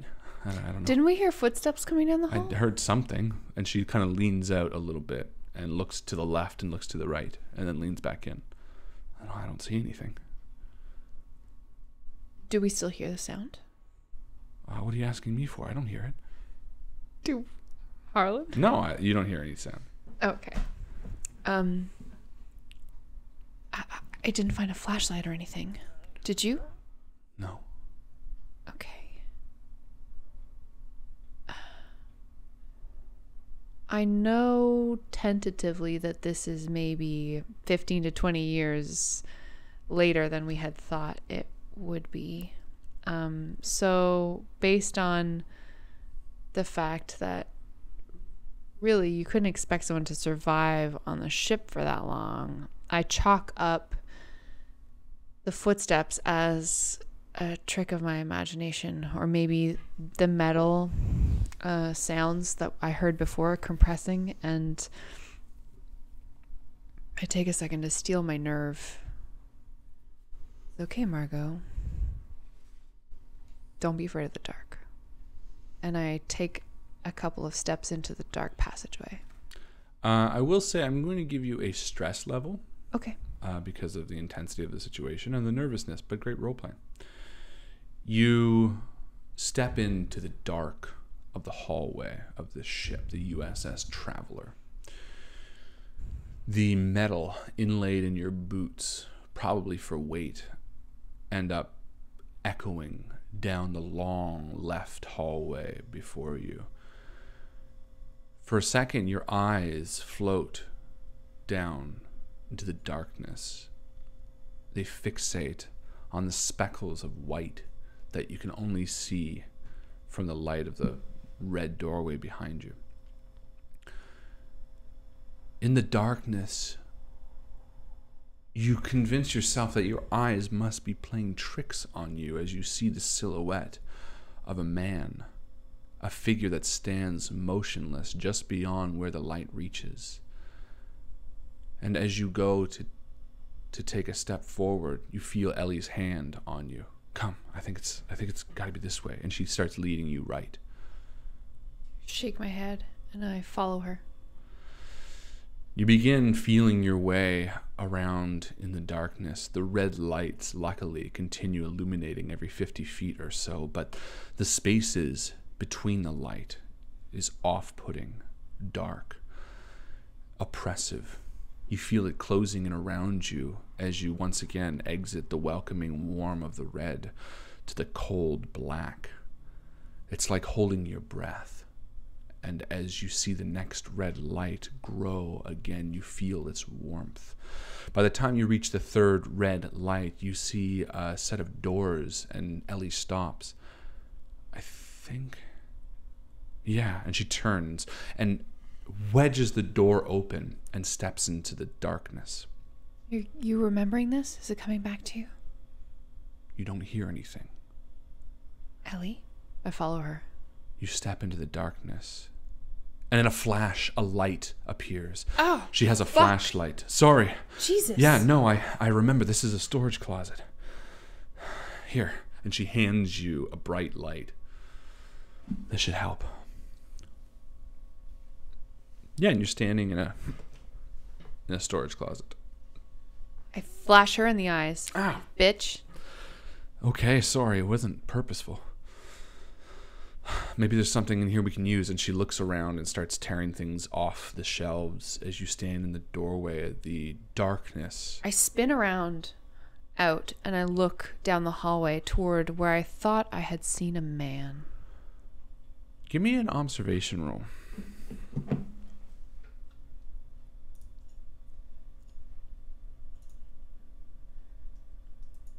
Fail.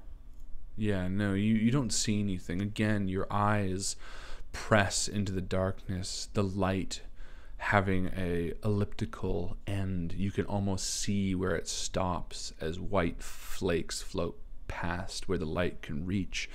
You stretch your eyes and are convinced it must be your mind playing tricks on you as you turn back towards Ellie, who appears again, drinking a bottle of water and handing you one. God, I'm so fucking thirsty here. Thank you. I didn't realize it. Cryosleep's a bitch. Yeah. What else did you find? This, and she waves you in, and stenciled to the inner left of the door is a very rough map. A floor plan, as it were, and you see along this corridor up two sets of small stairs. You see it rounds a bulkhead and ends in flight deck. There. That's where we're headed. I know. I think this is going to be okay. Look, if we get to the flight deck, we can find out what happened in the captain's log at the very least. I don't know. All right.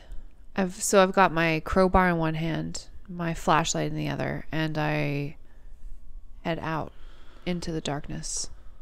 The two of you move almost back to back, step by step, moving in the darkness. The red light no longer as welcoming as it once was. Now it feels as oppressive as the dark moments as well. You cling to the beacon that the light on your flashlight shines as if it is the only hope, and as you reach the large graded stairs upwards, you feel the ship groan around you.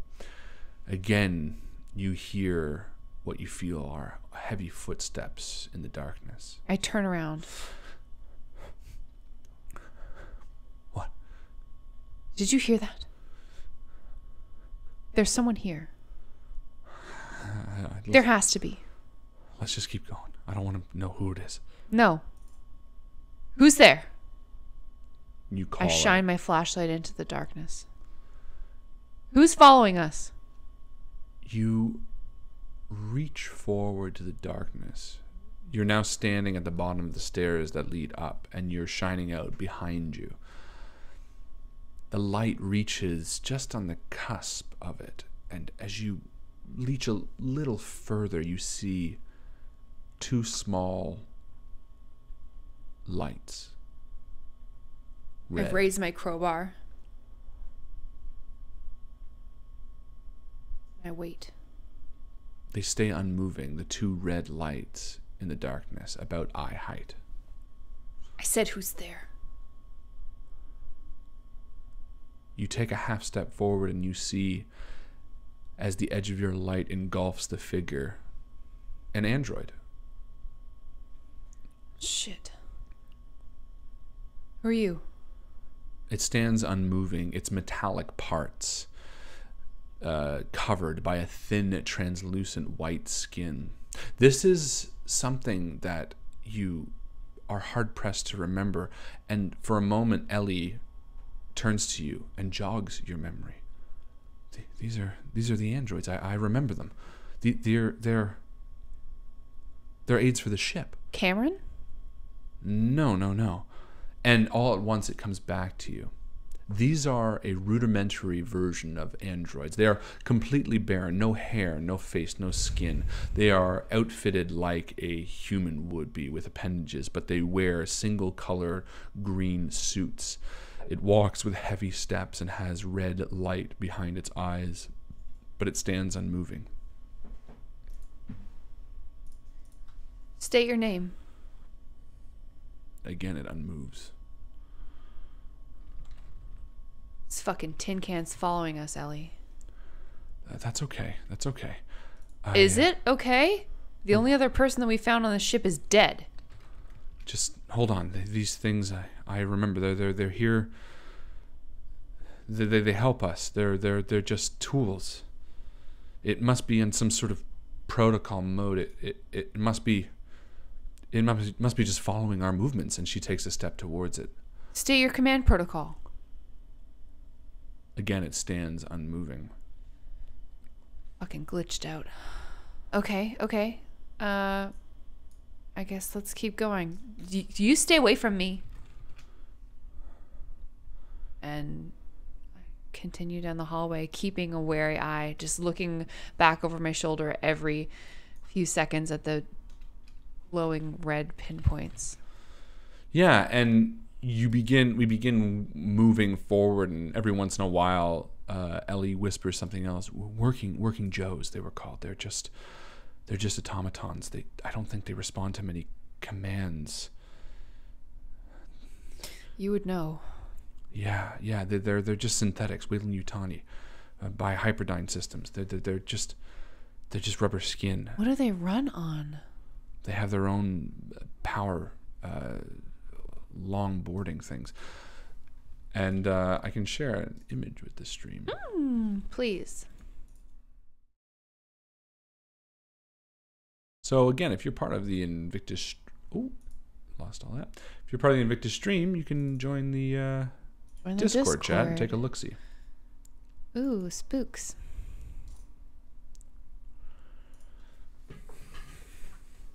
Okay, we make our way toward the flight deck. Yeah, and you continue moving, and you hear the heavy footsteps sort of behind you. Ellie clings close to your back and says, "This feels uncomfortable. Maybe we should just approach it. Maybe I can take a look at its back." Why would you do that? It's a robot. I can turn it on. I can adjust it. I can maybe see what it knows. And as you reach the top of the stairs, you see the empty left hallway, the corridor running on. And you see to your right the flight deck doors. There, let's go. Yeah, okay. I mean, do your tinkering once we've gone to the flight deck. I try the door.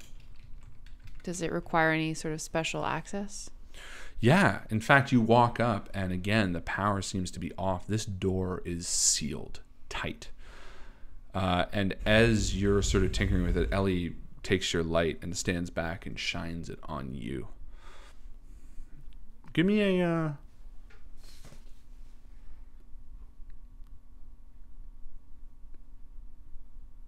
Give me a comm tech, maybe. Okay. Or a... Is that... That's under wits. Sheet, I've got 5. Ooh. Hard success. That's 3 6s. Wow. Yeah. So you take a look at this door and you feel pretty confident in a few things. Number one, that this would not open without a key card, but that your key card might very well work. However, 2 very important pieces of information come to light. The first being that this door will not open under any circumstances without the power restored to this section of the ship. And the second being that this door is only sealed when the other side of it has lost cabin pressure. Fuck. This is a lifeboat section of the ship, which means in an emergency it can be jettied. It doesn't seem to you that it's gone because the section you're standing in would also be gone. However, there is something wrong. And as you turn back to Ellie, you notice the 2 red eyes directly behind her shoulders. Jesus Christ. What? The thing is right behind you. She turns around, and as she does, you see the creature stretch out and grab her throat and begin squeezing. I take 3 swift steps forward and try to knock its block off. Yeah, give me an attack. Not great at attacking, so Well. let's see how this goes. Hey! That'll do it. Nice! You bash the thing over its head, and you hear the sparks and whirring components begin screaming inside of it as its head takes a hard left turn. Its grip opens for a second, and with its other hand, it grabs at her side and squeezes tight. Yeah, I'm going to give you another attack because you've severely damaged it to the point where it can't attack this round. Fuck off of her! Just keep going at it with the Crowbar. crowbar. What? Did you see that? Holy That's shit. 3 6s. That's amazing. Yeah. I just won the game. You kill this thing. Tell me how you kill it.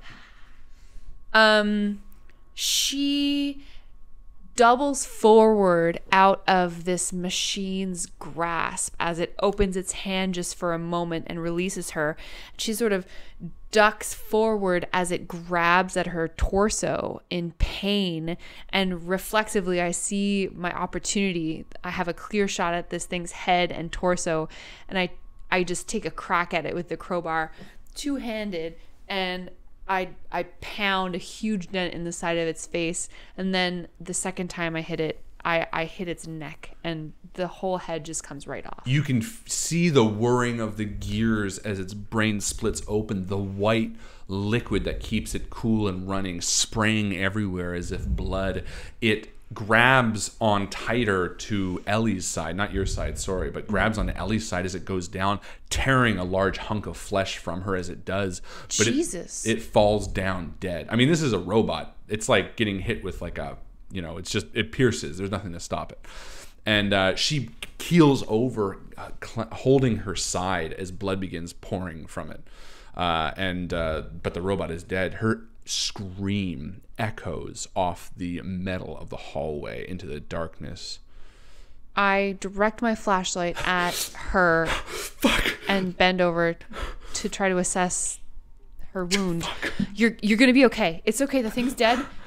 And she shows you the large piece of skin and meat that was torn from her as the robot went down. Can I see any organs, or is this like mostly just... It's just blood right now. You can't see, but there is definitely some vital bits that have been taken out. You know that no amount of medical kit would work here. You need to get to the medical bay. Okay, where's the med bay? You would have seen sort of the general location of it, and it is 2 floors below you, but you were at the stairwell, so it shouldn't be too hard to get to. Jesus Christ. Fuck, is it bad? Yeah, it's bad. Damn it. I can't feel. Oh, okay. Oh, fuck. You're gonna have to put pressure on it right now. And she's trying to, as like blood is seeping from her wounds. I pull the jacket off and I wrap it around her as tightly as I can. Yeah, give me a medical aid to sort of sustain her. I've got 6 medical aid. 1 success.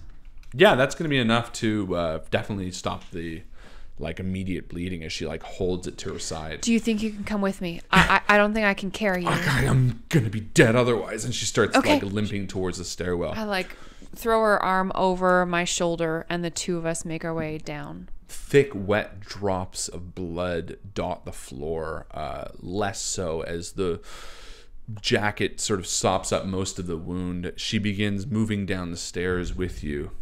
As you head down 2 flights of stairs and make it to the underbelly of the ship where the medical bay is. As I've reached the med bay, it suddenly feels like I'm at home for the first time on this ship. Yes. I recognize this as my home base, and I go for a light switch before I see that it's there. It doesn't turn on because there's no power, but it's like instinctive, like when you walk in a room and you know where the light switch is. Absolutely. You move right in as she limps in, and you know, she slaps a bloody handprint on the faded white sort of cushion wall of the med bay, and you see a table open. Fuck. Okay, up here. And she slaps the gurney, and I help Ellie like pull her legs up on the table. Yeah. And I have my personal med kit, but I know that I'm going to need more supplies than what I have here at my disposal. So I'm immediately rummaging through drawers looking for supplies. I get some sutures. I found some gauze. Yeah. Whatever I think I might need. And you collect all of your equipment. And I'm going to give you a bonus to your die roll for having all this equipment for medical aid. I'm going to try to stabilize her. So I guess that's a medical aid with an extra dice. Yep. 1 success. Nice. Yeah. So you do it. You begin examining her wound, clearing it. Well, tell us how you stabilize her. Yeah, I peel the clothing away that we had been using to staunch the bleeding, and as I do, I ask her, hold this. The flashlight, I need to direct a beam of light on the wound. Please just try to stay still. And in advance, I'm sorry. And as I peel this clothing away, fresh blood starts seeping from the wound. I see a pulse inside of her, which is not a good sign. And I get in there. I have a little bit of antiseptic, and I just briefly try to clean her out and then try to get as much of the pieces sewn back together as I possibly can. Yeah. It looks like I can probably put her back together okay, but I don't know how she's gonna do. Yeah, you do, and you seal it up with. I mean, again, it's also sort of the future too, right? So I have a suture kit, flesh glue. Yeah, for sure. Which is the thing we have right now. That's actually but the thing right now. Yeah. First aid, like it's just not as advanced. Yeah, it's like a glue gun. And you do, and she, you also administer some drugs to her, and they sort of sink in. And there's like a narco stab or something. She's like, oh fuck, and she just locks eyes with you and says, "Thank you, Margot. Thank you." Okay, I did my part. Engineer, what the fuck happened back there? I have no idea. I don't. Why the fuck these things even? They were supposed to be. I'm remembering pieces now. Are they not supposed to be able to even hurt humans? No, they're not. That's not their goal. They're tinkerers. He just attacked you out of nowhere. All we did was we approached the flight bay. He followed us. And as you're talking, she's looking past you at the other open gurneys, and her eyes just sort of go wide. Are you okay? Are you going into shock? Who the fuck is that? And I wheel around.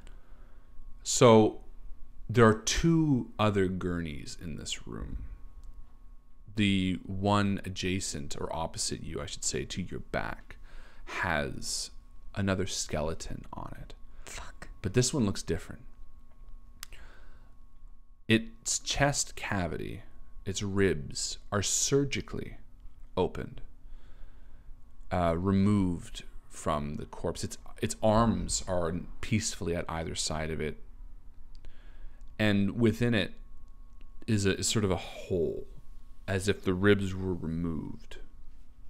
The clothes, the skin, all similar in degradation to the body that you found lying in the mess hall. Fucking Christ. What happened here? Beyond that, on the 3rd gurney, you see a man.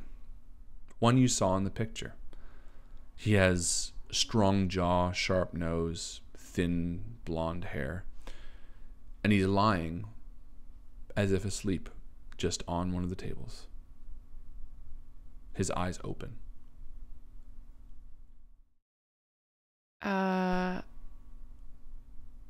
Shakily pointing the flashlight at him in the darkness of the med bay, I walk towards him. Captain Marshall? The light casts a shadow outline on the wall behind him as you slowly approach. He doesn't stir. His eyes are open? Yeah. And he doesn't look dead. He's just not breathing. Sleeping. You don't see his chest rising or falling. I reach for a pulse. You feel none. Jesus Christ. Give me an observation roll. Okay. Fail. There are a few things you notice obviously. The first being that his face is rather beaten up. He has a large cut on his forehead and sort of some lacerations in his neck that are relatively thin. But more importantly, you notice his eyes open, unmoving. The irises look unlike any irises you've ever seen. They're sort of a dull gray, and as you look into them, they look almost mechanical, as if small cylindrical gears laying on top of each other. Were those creepy bastards the only droids on the ship? Ellie sits up. What? Looks like we have another one. Isn't this the captain? I don't know. What is this? Does he have a jacket or any sort of... Does he? It does look like he has a sigil. He was in that picture you showed us. You recognize the sigil as the technical officer. No, wait. This must be Cameron. And Ellie sort of sits up and limps over and leans on you a little bit. Fuck. Did you have a droid tech officer? I guess we would have. I don't remember. But he was an officer. And she shares a nervous look with you. Should we turn him on? Yeah, can we get him rebooted? But why is he here? And why is he turned off? And is he gonna go crazy like that other one? Is there any kind of failsafe, something we can pull? Some kill switch if this guy goes crazy? Yeah, looks like they've already pulled it. Well then, fuck no, we're not turning him back on. And then she looks again at the cadaver with its chest open. But what if... Fuck. What I want to know is who did this surgery? I don't know. I'm as lost as you are. Not fucking me, that's for sure. I would definitely remember this piece of work. I can't remember. And she walks over. Why don't you try to give me a roll? I want you to try to remember. And I'm happy if you want to use any of your skills specifically. Try to remember. These are people that you've known before, and there was a moment when you commanded Ellie that you sort of had the vague recollection of, butting heads with her. I want you to do a similar thing with this person on the slab, the technical officer. I mean, we would call that Comtech, will we not? Sure. That's my argument. Which I have a 5 in. 1 success. I look down into these vacant irises, and I trawl the depths of my memory, looking for something. You are given a brief vignette. Just a moment. Like the smell or a sound that you recall of his face. And you're filled with this sense of comfort, of liking him, this sense of trust. But it passes quickly. I don't know, Ellie. And she speaks from the darkness. Look, I don't know. I'm missing half my side because of one of those fucking things, but I do know that those working Joes are nothing compared to a proper android. Well, we could use all the help we can get, I suppose. And she grabs the crowbar that you set down. Wait, well, why don't we just tie him up or something? An android? Yeah, it's like a human. And she walks over and limps and starts going through some cupboards and pulls out some rope and slings it around him, and the two of you begin sort of tying him down. I'm not risking anything. And then she walks over to the door and shuts it, manually. Mm-hmm. Okay. She holds a crowbar sort of weakly over her shoulder. Did you want me to do that? It's okay. And she swaps and walks over and lifts up the back of his neck, and you see this, pink skin sort of fold up. The hairs finely sewn into the skin, and she opens a small little sort of small little cover on the back. Titanium lifts it and flicks a small switch, and you hear this faintest sound of the whirring, and then it turns into a bubbling gargle of breath as the man on the table begins to breathe. She steps back, leaving the small entryway open in case, and she looks at you and nods. And he blinks. His voice sounds phlegmy and distorted, as if two speakers are disjointed within him, and without moving his head he says, Captain? No. Do you know who I am? You can hear the soft whirring as his eyes flick from side to side. His head turns. Yes. Your medical officer, Margot Bouchard. And he looks towards Ellie. And your second officer, Ellie Long. Where's the captain? What happened here, Cameron? You see him pause for a long moment, his eyes unmoving, but you get the sense that he's searching his memory, searching some data bank of brain. The whole idea confuses and bizarrely makes you smile as he searches his brain.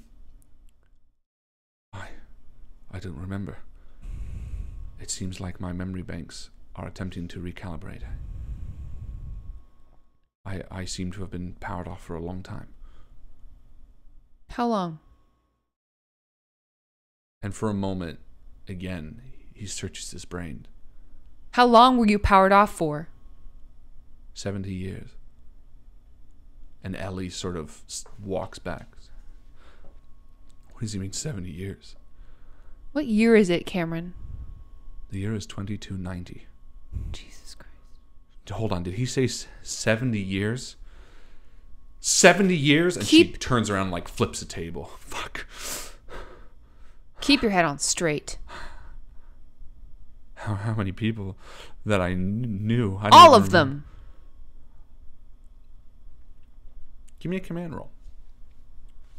Keep this bitch locked down. Mm-hmm. Fail. Yeah, she just walks away for a moment. I'm sorry. That must be troubling news. Yeah, it is. Are you all right? You look distressed. Yeah. You could call it that. I have a backup. On the captain's terminal. We can't open the flight deck. We already tried that. Ellie and I here just woke up a few hours ago to all of this. And First Officer Howard? She's dead. Right. Well, I can restore power to the ship. Is that wise? I don't know. If you can find a terminal to get me into, or if we can head to the engine bay, I can restore power and we can find out exactly what happened. I'm sorry. You know as well as I that if the airlock is closed down between here and the flight deck, there could be a problem. I guess you could do it. All right. I will warn you, those working Joes, one of them took a chunk out of Ellie. Why? Their programming must be fried. I have no idea. But really severely injured her. We're going to need your help defending against them if there are any more on deck. We can't remember anything. We're worse off than you are. So... I do remember our mission protocol. And? What was that? And almost in like a reciting voice, he says, the USS Traveler was part of a peacekeeping mission to provide workers to Weyland-Yutani's rival corporation, A.R. Cradion. Their mining operation on LV-465, known as San, lost a number of robots and personnel during a volcanic eruption. We were delivering people within the ship. Half a dozen robots were also kept, those with the ability to monitor and run the ship. We were scheduled to make a 3-month delivery. How many people? What was the cargo? 150. Fuck! Ellie is like crying, whimpering in the back corner of the medical bay. Keep going. That is all I remember. That was our mission. We were meant to arrive in 2221. Something has delayed us 70 years. Clearly. And he like almost comically gestures to the binding. He's like,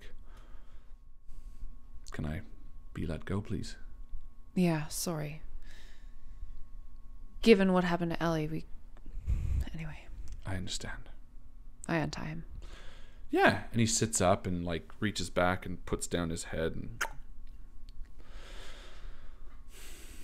the most important thing is to return power to the ship. If she has been, in fact, down for 70 years, it is most likely she has gone into emergency mode, which would make sense as to why you have been let out. Without power, she has a limited number of resources that can be run. Once that is gone, there's not much else we can do. I only hope that everyone else on board was able to maintain their stasis like we did. Let's go. And yeah, Ellie's still cowering in the corner. Ellie, we don't have time for this. No, I'm not fucking. Do you want to stay here in the med bay? Yeah, I do. Okay. Come find us when you're ready. And I walk away with Cameron. And Cameron like pauses and looks at her and looks at you. And he walks over to Ellie and bends down and extends a hand and says,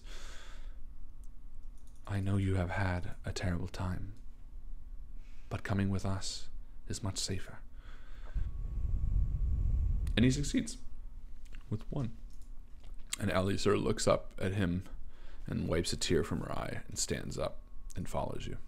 Because he don't want to leave her behind. Yeah, he's a good robot. But you're also right? a badass chick. He's where a you're good like, robot. fuck it, let's keep going. He's a good robot. Let's hope so. Yeah.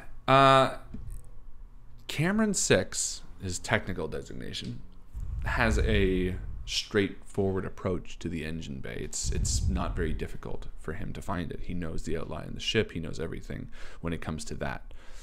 Obviously just can't remember what's happened and why he has damage to his face.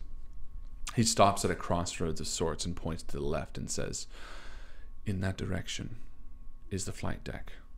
I will head to the engine bay and turn it on myself. We're not going to go into the flight deck until you come back.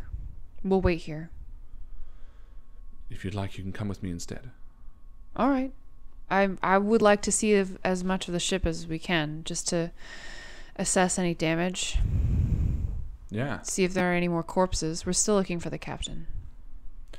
You head down a set of steps to the bowels of the ship, each step echoing louder as you can feel it opening up. As you reach the bottom step, the platform is raised above a mist-covered sort of reactor core, cold. It feels much colder down here. And as you put my jacket back on. Yeah, you take it off her. It's like blood covered.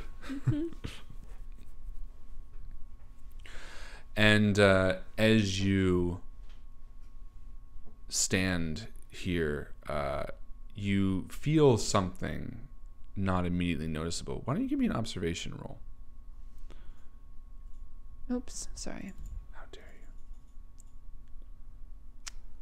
you? 2 successes. Yeah, you feel something that you haven't felt in possibly ever. You feel a conflicting gravitational pull.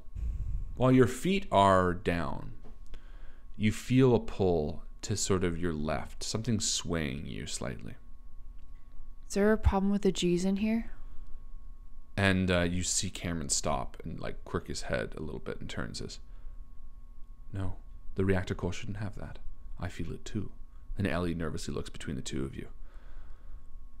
Any idea, Ellie? And she's like, gravitational pull like that would only mean, and Cameron sort of nods, cutting her off. "It is possible. We are in orbit above another planet. We need to start the engines as soon as possible." And I should as say so. he says that, you hear a rumbling outside. Go, go, go, go, now. Perhaps the ship awakened you for other reasons. And he runs towards the energy core of the ship. It's on a long platform that stands. There's no railing. There's never a railing. No, this is a railing. It's like a long platform that stands over all these small pods on the ground. And as he punches in a number of numbers, you see the reactor core fire up. Long arcs of blue light branch between 3 large reactors in this ship. Beautiful. I've never seen this before. It's almost like takes me out of the moment. And as it illuminates the room, you see all these pods on the floor, these circular white lights beam light up, and the entire room fills with life, and the entire ship breathes life. You hear the whirring of ship doors open, you hear terminals, and as you do, I still like the red. I think we still gotta keep the red. Yeah, it's still good. It's like no more emergency. Well, you can take off that as well, but I think it's still thematic. But as you do, you see 2 more Working Joe robots approaching from the platform as Cameron turns and says, "Head to the flight deck." And he begins like running towards them, ready to attack, as you and Ellie turn on your heels and begin running. Yeah, I fucking peace out. Yeah. Give me a dexterity. Agility. Mobility? Yep. And we'll roll for Ellie as well. Oof, no. Ellie does succeed though. She runs Atta up girl. the ladder like past you as you sort of skip, as you feel the Working Joe sort of grab onto your foot behind you and begin pulling you back down the rungs of the ladder. Ellie! She's gonna spin around. Actually, she's gonna try to help you up with a fire. And she does. She slaps your hand. Yeah. And as she does, she takes the only crowbar and drops it past you. And it sort of smashes the Working Joe for a moment as he lets go of your foot. And the two of you begin climbing up the ladder. You are running through the halls as there is a klaxon starting to ring out. You feel the gravitational pull start to turn the ship. And as you reach the end of the hall, you see Cameron arrive. There is white blood dripping from his forehead, but he seems okay. And he catches up to you fast. The 3 of you move through the rungs, passing the floors that you have previously passed and arriving towards the flight deck. It is still sealed. However, Cameron runs past it towards a small terminal on the side and begins hacking in. Are we starting to free fall? I imagine us like starting to lift off of the ground a little bit as we're running. Like... It's not there yet. It's turning, but you're not like in total free fall. But Cameron punches a bunch of numbers and you see the flight door open. And as you enter in, you see 3 more robots heading down the hallway towards you. He's going to have to roll an agility to get in. You guys are kind of standing all in front of it. Can I help him? Yeah, give me a die roll. He's going to need it too. I want to... we already threw the... what's it called, right? You threw the crowbar. Okay. I have my med kit. You can try throwing it. Yeah, I'm going to throw it. Sure.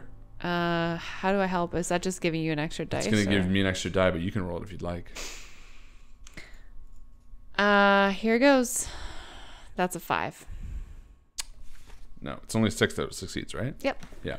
So, no, he tries to get to you in time as the doors, like, shut, and he, like, reaches a hand out and pulls it back and sort of nods as the doors shut, and you hear, like, the clanging of metal. But you do see for the first time the flight deck. And you turn around as you see the flames licking the large, or I should say small portholes that view the outside space. You do see the orange hue of a large planet, orange-white hue. There are large pieces of white swirled with small clouds of orange. And for a moment, you're lost in just the confusing view that is before you. Ellie runs to a monitor and begins hacking away as the engineer and turns to you and says, "This is the lifeboat. We can launch it. It'll give us a chance. I can try to fly it into orbit. I don't know." Yes, do that. It's our only chance. I'm trying. It'll be a few minutes. Is there any way we can intercom the ship? The captain could still be aboard. Try that terminal. And she sort of points to a small offshoot room that the door has opened to. Okay. And as you enter the room, you see the corpse lying on a terminal and a captain's log. Ellie is sort of hacking away outside. There's still a fair bit of time, maybe 10 minutes or so before it goes down. Your eyes glance across the screen and you see the entries written. And it says this: 22:21 April 12th. I was woken by Mother. She detected foreign anomalies within the passengers in cryosleep and further errors within her monitoring. I woke First Officer Howard and Technical Officer Cameron, as well as protocol dictates. Maybe someone carried some pathogen onto the ship. I resist the urge to awake the whole crew at this time. If it is some sort of virus, their best chance is to stay in cryosleep. Entry 2. After investigating further, it looks to be something else entirely. My instincts again are to bring Margot into this. But for now, I want to remain vigilant and protective of the remaining crew. Upon our attempt to awake one of the passengers, we were pained to discover that they were dead. In fact, upon further research, it looks as though Mother had fraudulent life status information. Part of the issue she woke me for, however, she did monitor a faint heart rate in each of the tubes. I can barely understand what this means. It seems that each passenger has a live embryo inside of them. We're going to investigate with the one that we opened. Entry 3. We did as best as we could without Margot, but it seems as though whatever embryo was inside the passenger we let out still needed more time. It died when we cut the body open, perhaps for the best. Whatever it is, it's beyond our understanding. I'm going to dig into this and question Cameron seriously this time. Katie already has her doubts about him. She's ready to blame him. Entry 4. As far as Katie and I can privately discover, these were never meant to be replacement workers, but an infection to murder and disrupt those on AR Cradion. Katie beat Cameron into a pulp, and he's disabled now. This is something we never signed up for, nor plan to partake in. Damn Weyland-Yutani for this. We've decided to eject the passenger lifeboat. They're dead anyhow, and I can't allow whatever is in them to arrive on any planet. I'm glad we left the others out of this. They have plausible deniability now. I'm going to turn this thing around and head home. The others never need to know. Entry 5. Something is very wrong. The androids have been activated. There are half dozen of them, and they're trying to attack us. Weyland-Yutani, you fucking cowards. Katie is heading to the crew quarters to seal them in. I'm going to seal off the flight deck and try my best to turn this thing. End of transmission. And as you finish reading the words on the terminal, Ellie screams to you from the console, "Okay, hold on to something." And with a loud rocket sound and the sound of breaking metal, you see the ship depart from the large cargo hold. It enters into the atmosphere and screams through. It smashes against the atmosphere, throwing Ellie up towards the ceiling. You hear a snap as she screams loudly, and everything goes black. Slowly, you hear the soft beep, the soft whirring once again as your eyes open to another dim red light. The difference is, it feels like you're on solid ground. Sam Wilson stands on the balcony overlooking the ice fields of Somme. The ice fields of LV 465, smoking a tobacco stick. His gray eyes reflect the white of the landscape in a way that makes him look saint-like, angelic, and yet the grimace on his face shows his true nature. "Sam?" Donna, his foreman, says as she emerges from the elevator behind him, undoubtedly coming from the mines below. "Any chance I can clock out early again?" Sam rolls his eyes and turns to her, ready to ask exactly why this time, when the look on her face stops him. Rather than meeting his, her eyes stare beyond him to the sky behind. Curiously, turns around as well to see the fiery plume, like that of a comet soaring down towards them. "Suppose that's Weyland-Yutani with our new workers," she says quietly, almost to herself. After a long pause, he continues, "They're a month late." He arches his eyebrows, studies the sky, and flicks his cigarette, motioning towards the cat. The two take off towards the falling star, the bumps in the icy terrain hiding the force of the impact the object makes as it crashes into LV 465. And as they arrive and veer off to the side of the crater, they don their masks and exit. For a moment, only the whistling wind can be heard as their eyes adjust past the fading flames. "That's no ship, it's a lifeboat," Donna exclaims, and rushes down towards the side of it. Sam grabs the welding kit and moves carefully down, stopping at the side of it, tapping on the large hull. "What do you suppose happened to the main ship?" Donna asks as he begins cutting through the hull. "I don't know," he shouts back. "But we need to bring these things inside, ASAP. Whoever is alive." As the blue flame cuts through the shell of the lifeboat, it falls away to reveal the rows upon rows of untouched bodies, all 150 of them, all ready to hatch. This was 70 years ago, and you have now just landed on that same planet. And we're going to stop there for tonight. No problem. No problem. Ladies and gentlemen, this was part 1 of Alien Resurgence. I loved it. Yeah? Yeah, you did a great job. Did you have fun? Do you like to fake it at the end where you think it's you falling and then really it's the jettied fucking passengers 70 years ago? Here's the real question. I knew that. So 70 years ago, 150 embryos land on this planet. What does it look like now? That's what's going to happen next week. What is Margot Boucher? How do you say his name? Boucher. What is Margot Boucher and hopefully maybe Ellie and maybe Cameron, what are they going to be experiencing on this planet that has had 70 years of Alien? We're going to find out next week. It's going to be a blast. It's going to be bloody. It's gory. We're going to have a lot of fun. We're going to keep the red light on. We're going to keep the red light on. Roxanne. Roxanne. Thank you so much for hanging out with us tonight. Endgame post. Oh, man. We've had some fun additions to the chat today. Yeah. It's definitely got some great people here. A lot of new people too. Yeah. Should we give it to a new person? Yeah, let's give it to a new person. Who's new here? Erknost. I was seeing this in Twitch and the Harlan say about the picture. Welcome. Let's do it. Urknost. Urknost. You win our endgame XP. We love to have new people here, and you are the new person here. Hi. Ladies and gentlemen, next week we are going to be back with Alien Resurgence Part 2, aka The Planet. It's going to be really fun. It's going to be gory. I wanted to do a two-parter. I wanted to do like a classic robot, because really Alien, it's funny because I was thinking about this. The first Alien movie, the real bad guy at the beginning is Ash, the robot, Bilbo Baggins. He's the one that goes crazy. It's true, the same actor.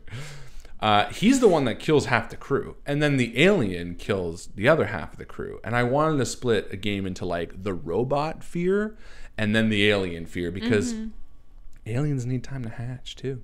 So we're gonna do that next week. If you have not seen it yet, and if you already have, please go to diceshamepodcast.com, listen to the podcast on whatever platform you like, and please do us the favor of reviewing it. Give us a few lines. Just say, really like these guys, great podcast, and try to give it a 5-star review. It means a lot to us. And yeah, just be cool. You want to be cool? Do that for us. That's it from us. As my favorite gal Jo always likes to say, it's my bedtime. It's her bedtime, guys. Good night. Good night.